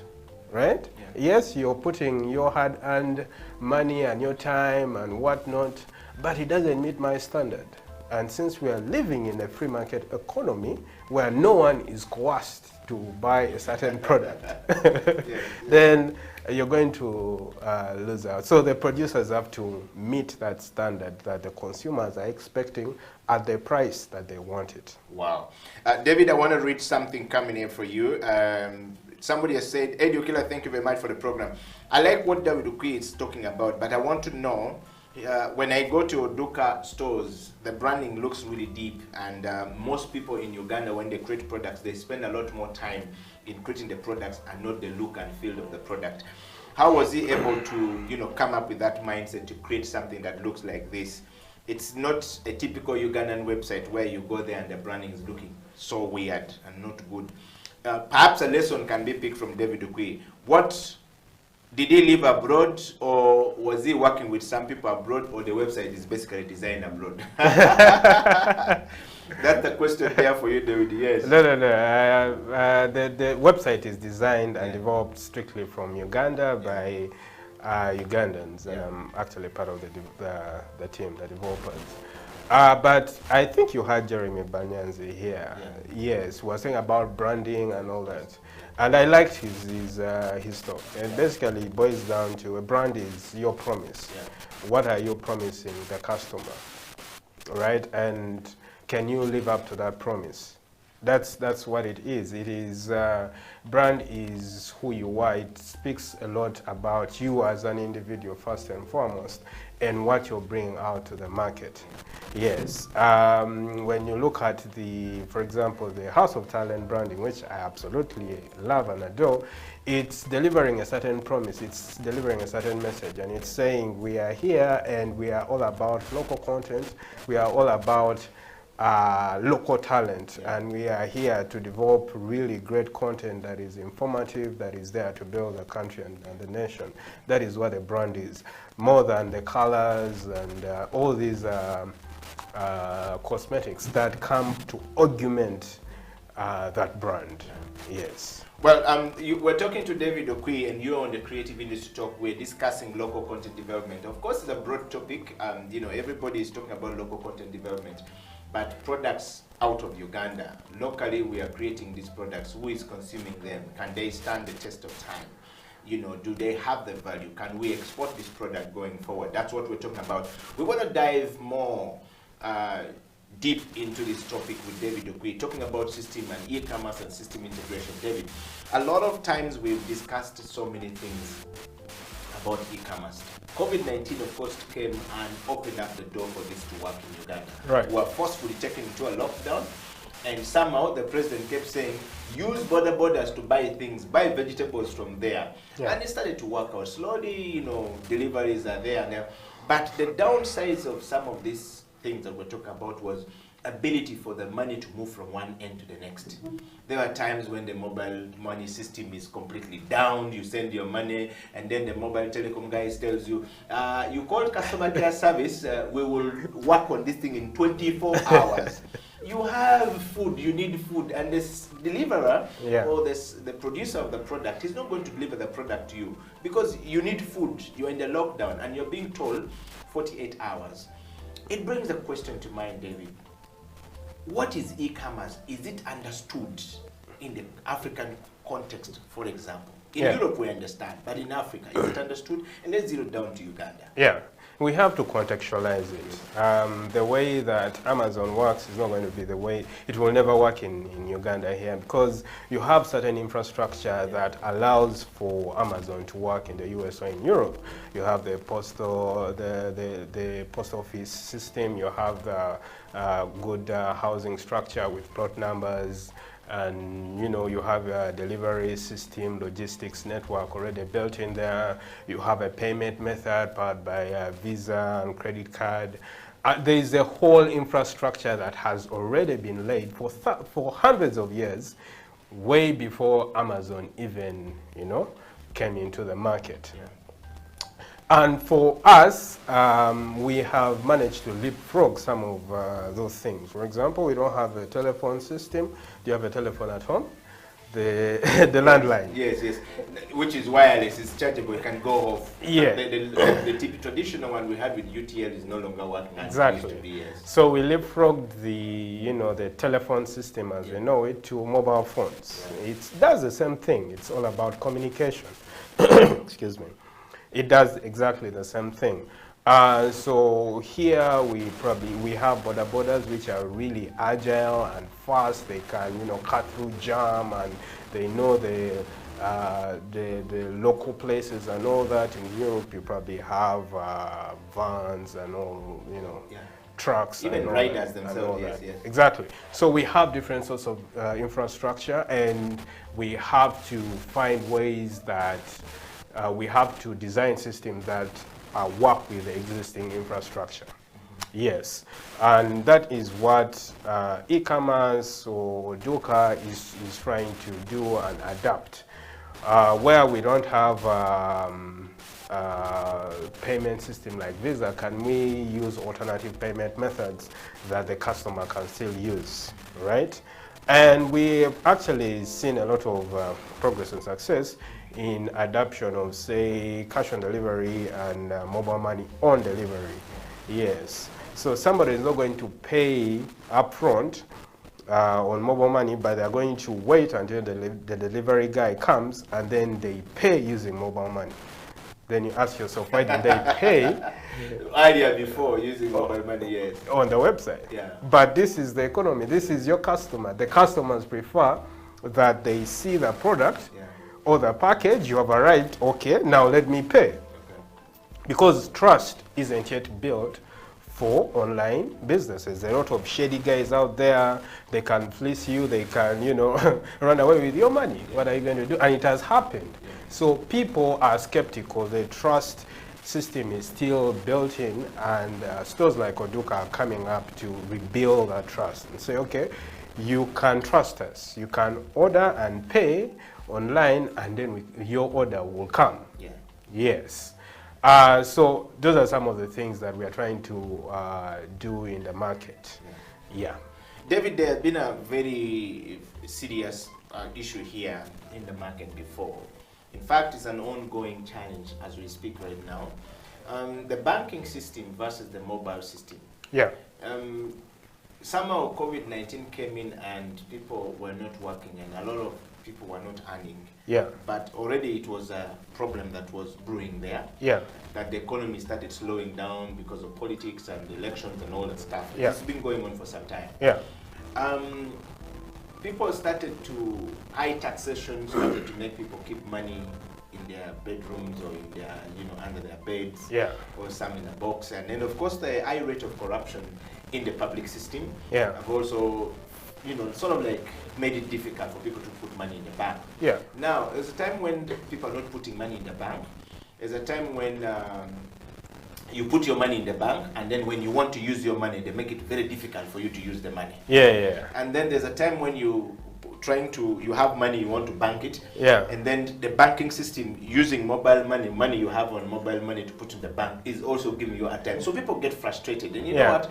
Let me just keep my money, because why am I struggling with this? When I put my money in the account, they make life difficult for me to get it. When I finally give them my money, they make life difficult for me.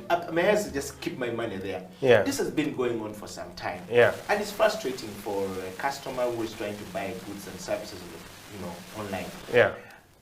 You have been a system developer and an IT person and a software developer. We want to know from you, if I am a creative mind and I've created a product, say for example, you know, Okela Health and Services, my service is about making people fit, health and fit, and I want to be able to record a video and send it to that person. Yeah. And when the lockdown, somebody is in Nigeria, just want to pay. Yeah. That's another discussion altogether. The world doesn't trust a Nigerian visa and all this stuff. You talked about trust issues. Yeah. And it's difficult for me. How do we build trust and continue to build a system that is more harmonious in a way that I can bank my money easily, I can use my money as and when I want, I can buy goods and services as I want, because what you've talked about there is basically typically come back to this frustrations around the systems. How do we make this work? So I'll start by saying that money is just information. Yeah, so when we say, when the bank says, when you go into your bank account and you see maybe 50M, right? It's not like the bank has your 50M, a stack of cash, 50M somewhere in the corner. That's not what it is. It's just information. It's just saying we owe you 50M. That is all. Probably that money has already been lent. Yeah, but I'm a body man. I've taken my sack. I have given you my money on the sack in there. That the bank is going to lend it to somebody else. It's never going to stay in the bank at all. Money is information. It's just digits, right, in a database in the banking system that says, well, we owe Eddie Okila 50M. And we should be able to give it to him whenever he wants. So when you go and withdraw the money, you're basically just liquidating, you're converting those digits into hard cash. Yeah. If at all you want the hard cash, if you're paying for something online or at the counter, we are just converting, we're just transferring those digits from one system to another. Yeah. So the most flexible system should actually be money, because it's just digits, it's just information. Yeah. Ironically, it's not. It's very hard to move money, probably for a lot of reasons, money laundering, trust issues, regulation, and all that. But again, this is where creativity comes in. The banks need to be creative around how can we make money fluid. It should flow freely like information. You know, when you go to your Twitter stream and you see, you know, the feed flowing with content and news and images and all that, it should really be fluid, because money is just information, it's just digits, that is all. Of recent, we've seen the emergence of agent banking, which has sort of improved and made processes a lot more faster. Yes, the banking system is built on a very rigid and expensive system or setup. You know, a banking hall has all these sophistications built in, the design of the banking hall, the security, the tellers, the what. And whenever a bank is going to open up a branch in a certain location, there is a lot of investment that has to go in before they do. So they do the math and maybe they don't open a branch somewhere or not. So agent banking reduces all those costs associated with opening up a branch in a particular location. Yes, and it uses agents or people that have a stripped down version of a bank in locations that are closer and more convenient to people. Mostly to, I would say, liquidate money. When you need to go to the bank, you want to withdraw to have the hard cash. Yes. Otherwise, if money is left to be solely digital, then you probably don't need a banking hall at all. If you want to pay for something, that can be done digitally or electronically. If you want to, I don't know what is money used for. It's basically for paying for goods and services, right? And that is just a matter of, you know, deducting your bank account and crediting my bank account. And that can be done electronically. You make it look sound easy, David, but that's what it is. Yeah, but it's not as easy as that, because sometimes I know you've talked about the agent banking, and the agent banking has come in this era and time. But people are not trusting. You know, in some incidents in Kenya, we've had the agent bank being attacked and being robbed, and the process money is lost. And this in Kenya has happened before. It's stabilized. It's more stable in Kenya than it is in Uganda. In Uganda, it's just beginning to take effect. Some of this creativity we're talking about in the financial sector. In Tanzania, it's almost the same. In East Africa, it's almost the same. But there's this old fear that, what if my money I give to David, who is an agent banker, and he doesn't get there? What sort of system does the bank and the agent banking person have that sort of like give me security that that thing you're talking about digitally, if it punches like this and I give 10 million to the agent banker, and how quickly is this money going to, how quickly is this, what kind of system do they have to this money to reflect on my bank account, so that when I log on to whatever app I have for banking system, I'm able to see money immediately? What kind of system that we should be looking into to sort of like build our you know, neutralize our fear? All right, so I'm not a banker, I'm not in the banking system, but this is what I know. Before you probably become a banking agent, you will have to go through a verification process. You'll have to send in the paperwork. Maybe you have to be registered, your national ID, you know, things that prove that you are an authentic person, you are a citizen, and you do legitimate business. So before you sign up to being an agent an agent, you're going to have to go through that verification. Then number two, during transactions themselves, when I go and deposit money to an agent, to a banking agent, I'm going to get a receipt, number one, and then number two, I'm going to get an SMS on my phone that says, okay, this transaction has been validated, it has been authenticated, money is in your account. And then you as an individual, before you leave, you probably have your banking app there. You can go and check your bank balance and verify that, yes, money is now deposited on your account. So these are all checks and balances that the banks and their agents can implement to make sure that, you know, they earn trust from the customers that, you know, this system works and that their money is secure. That is really very important. Okay. David, we're going to take a break, and when we come back, we will be discussing one thing. In fact, 4 questions which we're going to be discussing to wrap up this. It's going to be about system integration, but we're talking to David Okwi, the founder and the shop manager at Oduka Stores, an online platform in Uganda that started a few years ago and is building, and people are able to buy electronic gadgets from there online, seeing that they order and is delivered to them. It's something that is new, something that is working. It's a local content created in Uganda to make life easier for you to order electronics, genuine electronic stuff. Of course, you can go and check them out, oduka.stores.com. You'll be able to find a lot more information from there. And of course, we're talking about local content development in Uganda, focusing our discussion on, system integration. Buy Uganda, build Uganda. System integration. What does it mean to say buy Uganda and build Uganda? And how do we integrate system to be able to make sure that some of the things we're talking about is actually feasible, is working, and it's consumable for a consumer out there, but also it's usable for a producer out there of the product. Stay right there, I'll be right back after the break. This is the Creative Industry Talk. Eddie Okila, David Okwi. We'll be right back after the break. Of the pack. It helps you become the trendsetter. Humankind is set in a way that they will always have a thing for the pioneer of things. Yeah.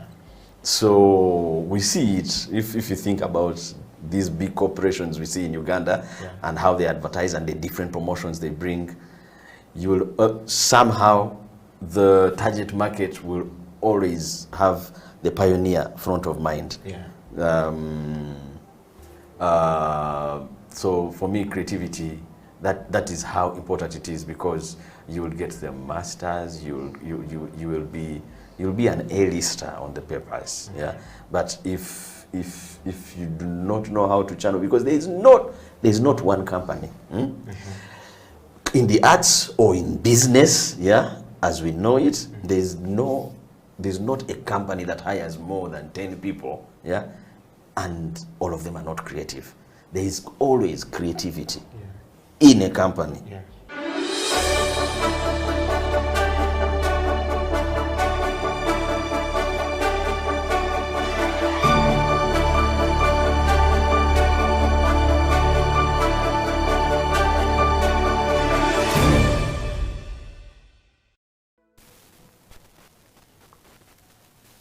Welcome back to the program. This is the Creative Industry Talk. My name is Eddie Okila, and this is House of Talent Television. You officially logged on to. Go to our website, www.houseoftalent Uganda, and hook yourself up with this broadcast. You will be very amazed. And of course, we are live on YouTube, House of Talent TV. Go there, subscribe, share it far and wide to your grandmother, grandfather, sisters, cousins, everybody in the family. Make sure that they are in sync with this digital era discussion that we're having right now with David Okwi. David Okwi, welcome back to the program. He is the founder and chief everything, as they like to say, of OdukaStores.com. David, welcome back to the program. I just want to take you down to some of the questions that came in there. Somebody says, Eddie Okila, thank you very much for this discussion. Enjoying the discussion. Is watching from Mukono, and he says that I want to ask that gentleman. He's talked about the banking system, he's talked about the system development. What is the process involved in creating an app if I have a restaurant and I want my restaurant to go far and wide so that people can order food from my app so I can have control? that's something that you'll have to talk about. You're a software developer, and people want to know how that works. And it says, Edukiller, thank you very much for bringing David Okwi to the program. Again, I want to know from that gentleman, if I have, if I have a business like Mind, I think he does, he's Adobe, he cleans clothes.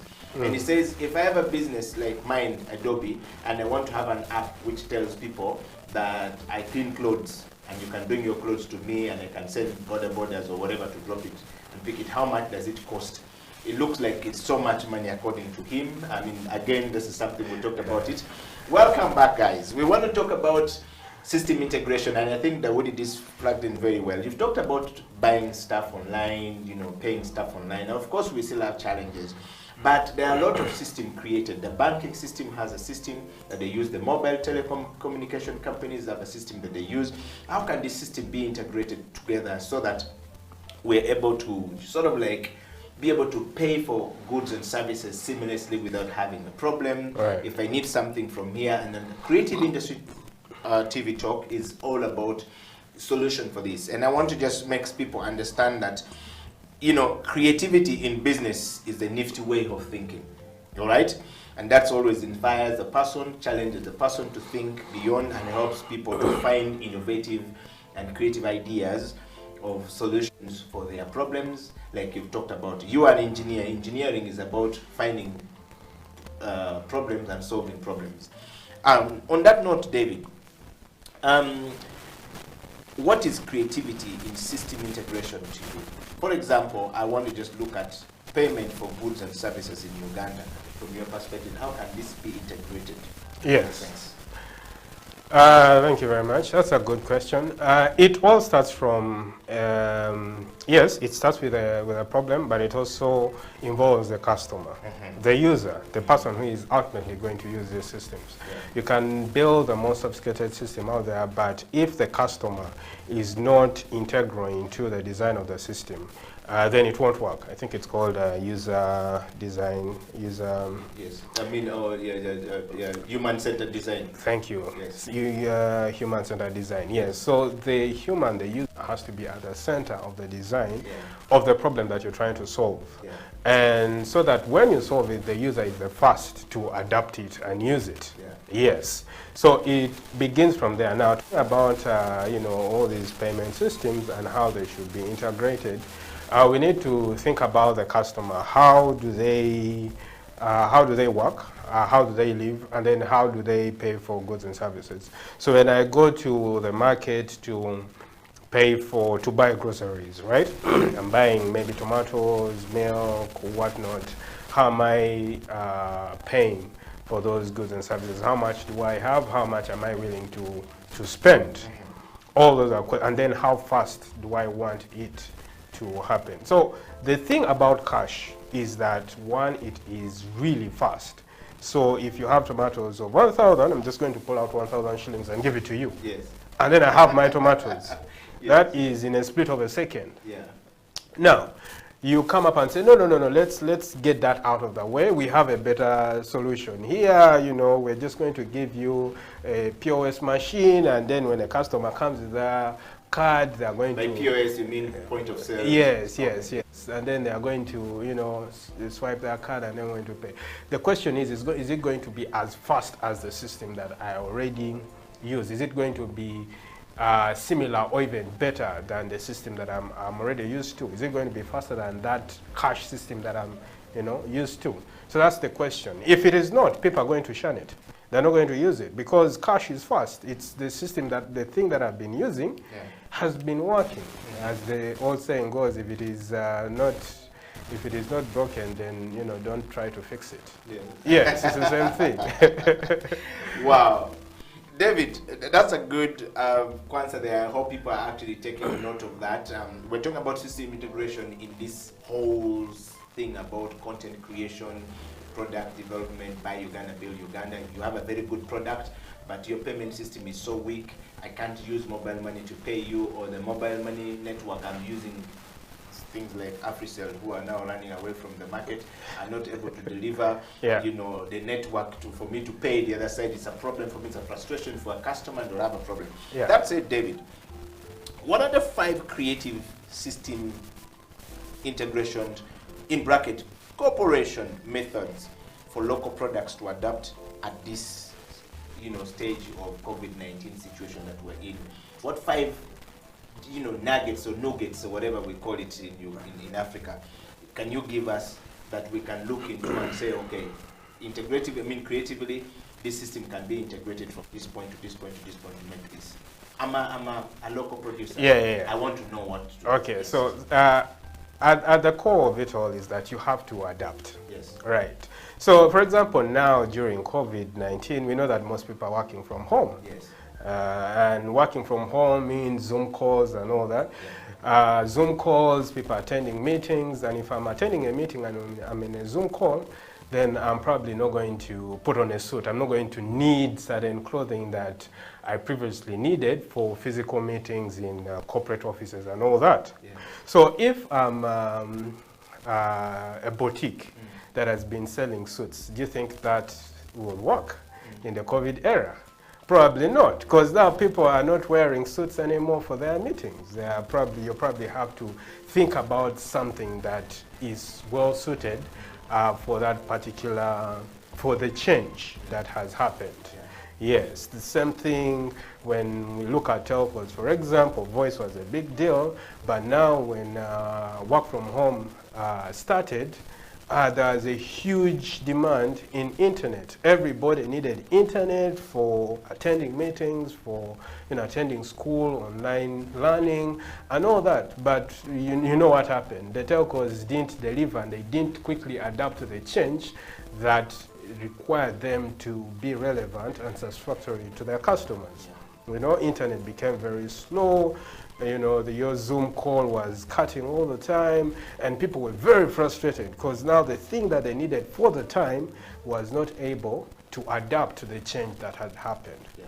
So you need to adapt to the change that has happened. If you fail to adapt to the change, then you're going to be booted out of the market. Okay. What would be the second creative way? You've talked about the first one being adapt and being able to quickly switch from what was traditionally there, yes, to what is right now that we're using, which, of course, some people were still putting on their boxers and putting on their suit and sitting in their room and doing their things because that is what the meeting requires, and then they go from there. Yeah. Yes. So we ask you about the question of 5 creative system integration ways and methods that local production can use to move forward. You've talked about 1.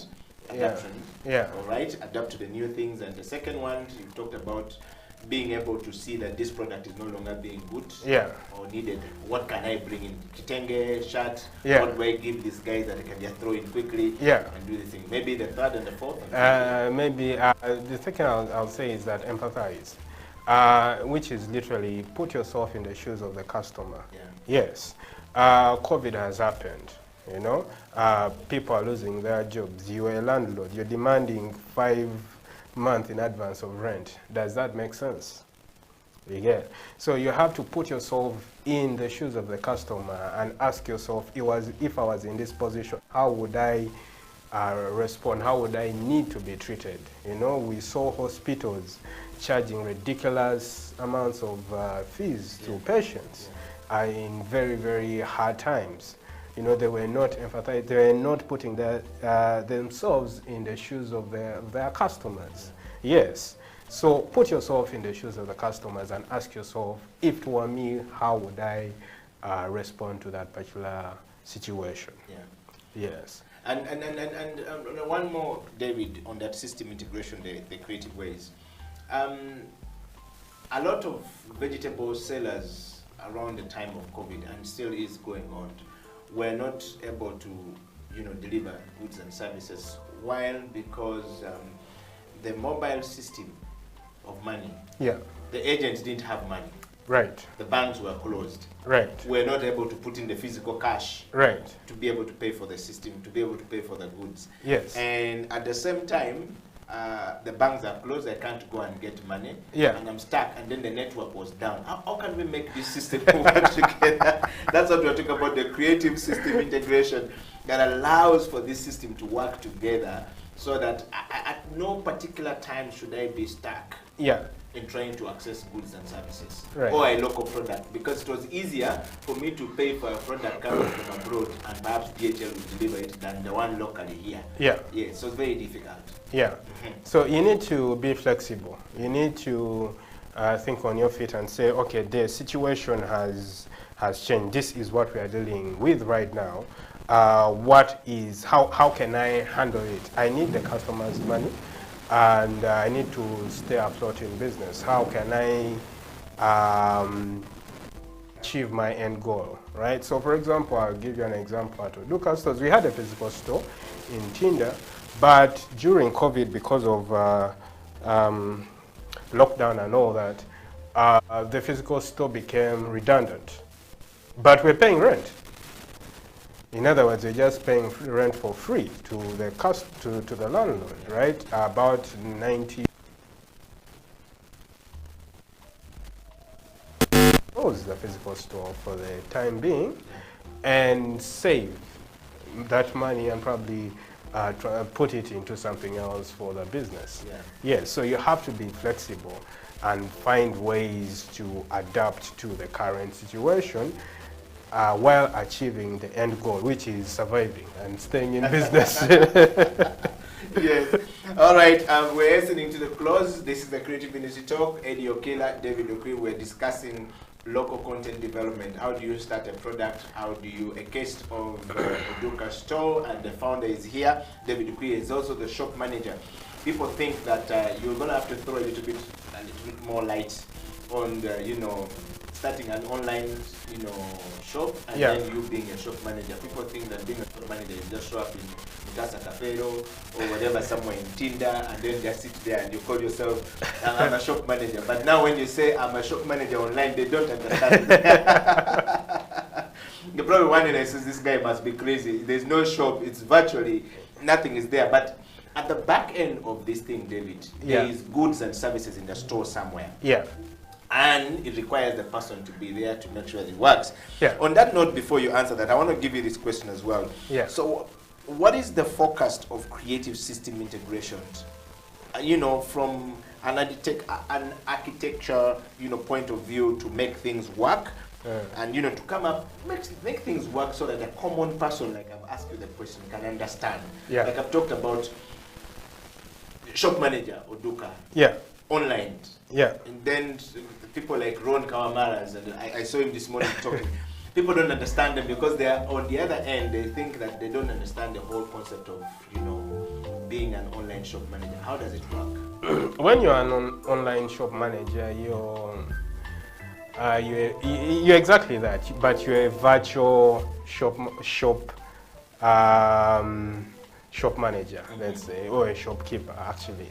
Yes, you're the same person.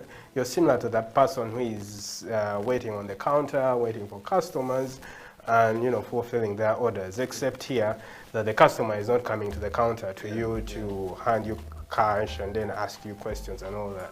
No, here it is you're all physically separated by distance and space, and you're literally responding to the customer and communicating to the customer through different means. The virtual tools that we have today, which is the internet, you have the phone, you have WhatsApp, you have Twitter, you have Facebook. So as a shop manager, you're scanning all these channels and waiting for all these requests from customers and answering their questions. They come in and say, okay, do you guys have this charger? Or do you guys have this headphone? Do you guys have this phone, the kind of thing, and you're responding to them and saying, okay, we have it, it costs this much, and this is how we are able to deliver it to you.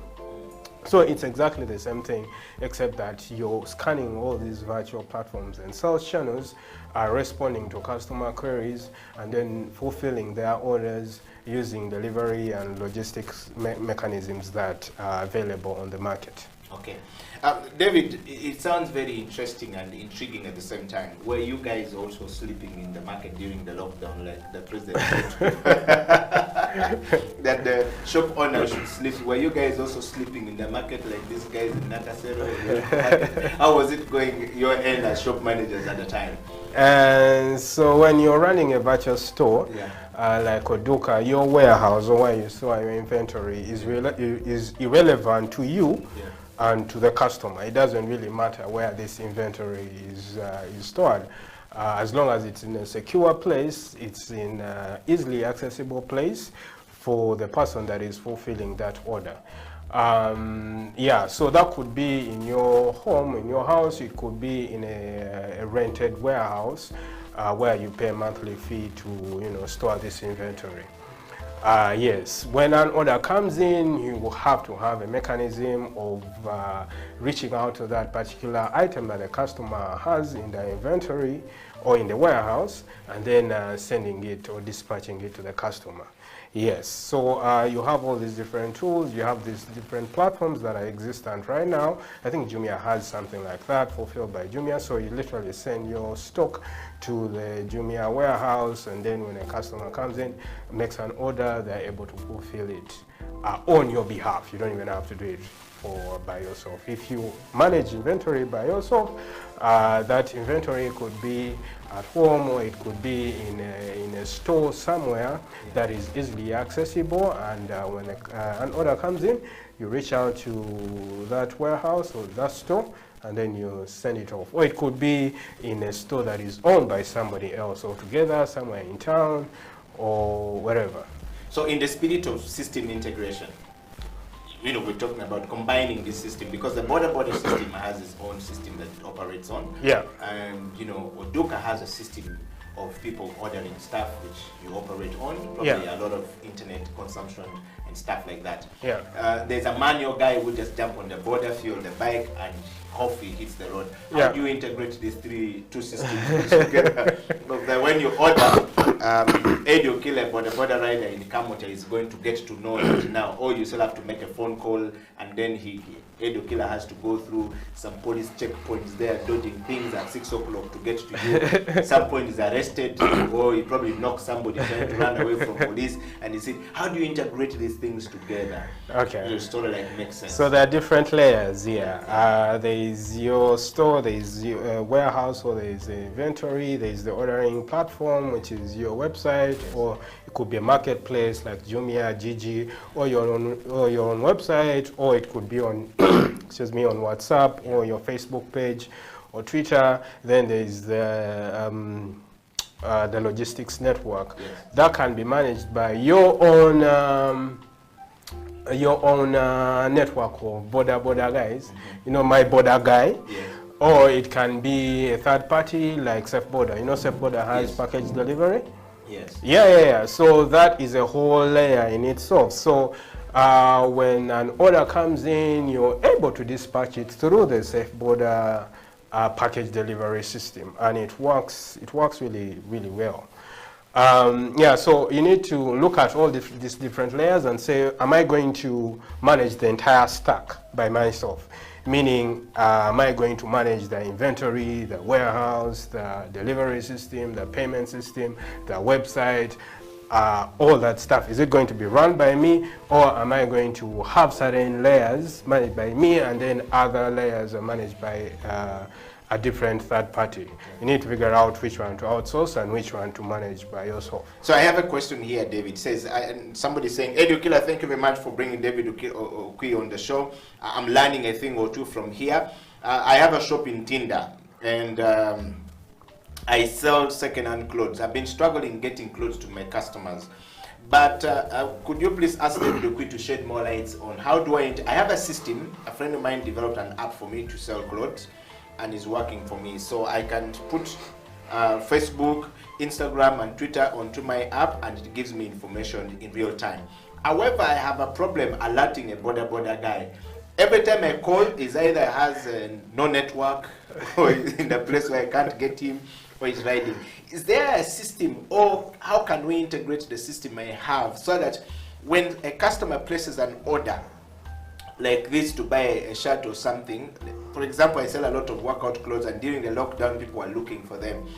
It was difficult for me to deliver on time because my border guy is always late, so I had to switch between many borders to try and get deliveries. Yeah. There's a system that I can just do. If a customer ordered, I can integrate into my system, and then the border guy gets a notification immediately, Or I can have 5 borders get notification 5 different locations, and each of them can pick depending on where the customer is. I would like to try something like that, like have a border in Muyenga, have a border in whatever, so that they know the location. Is there a system like that? How can I integrate this system? Okay. I think this is a very good question. Yeah, so which I responded earlier. So he can use a third-party delivery network. SafeBorder has a very good one. I don't know if Does he he has have to tried it. sign with them? No, How do you go he about just has to have a SafeBorder account, that's all. And then anyone, literally, as long as you're a SafeBorder customer, you're able to dispatch a package anywhere around Kampala. And it's absolutely cheap, as long as you're within the radius of the And how do I borders. start, David? I think the problem is that the information perhaps is not known to so many people on how to start. Yeah. Yes. If you Yeah. can throw more light, yes. Yeah, so Borrowing from Odoka, of course. yeah, so if you can just sign up to SafeBorder, the same way that you can order for a ride on SafeBorder, there's a feature there for delivering a package. Yes, SafeBorder is it's just one of the very many other delivery platforms now available. But alternatively, he can also have his own network of border guys. Yes. Which is what he's saying, how does he integrate? Semakula is not It's going to be manual, but it's going to work. Absolutely. It's going to work really, really well. And border guys, if you have a border guy or border guys, they are trusted. You know them, right? They are probably close to your area. They are around the neighborhood. Like, hey, Abdu Oliwa, you know, Ndiwano Jangu. And then he comes, and Jagalo Twalireke no order customer B, and then he comes and then he delivers to the customer. As long as you have an agreement with these guys, for my guys, I put them on retainers. That means that booked their time. Every week, yes. Yes, So you pay them every week, and maybe monthly, and they prioritize my calls. Yes, so when I call the guy, he's available. He's not going to give me stories. So you've integrated them into your system. Yes, That's yes. a system integration. Yes, yes. Yeah. So I hook them up with a retainer, a small fee, and then I pay them per delivery. And they're absolutely happy. So what happened, David, if, for example, this border guy you've integrated into your system, let's say he gets an accident and the package disappears, or is bitten, something happens, the package disappears. Who pays for it? So those are some of the risks of the business that you need to factor into the system. Yes, and probably this is where micro insurance should be able to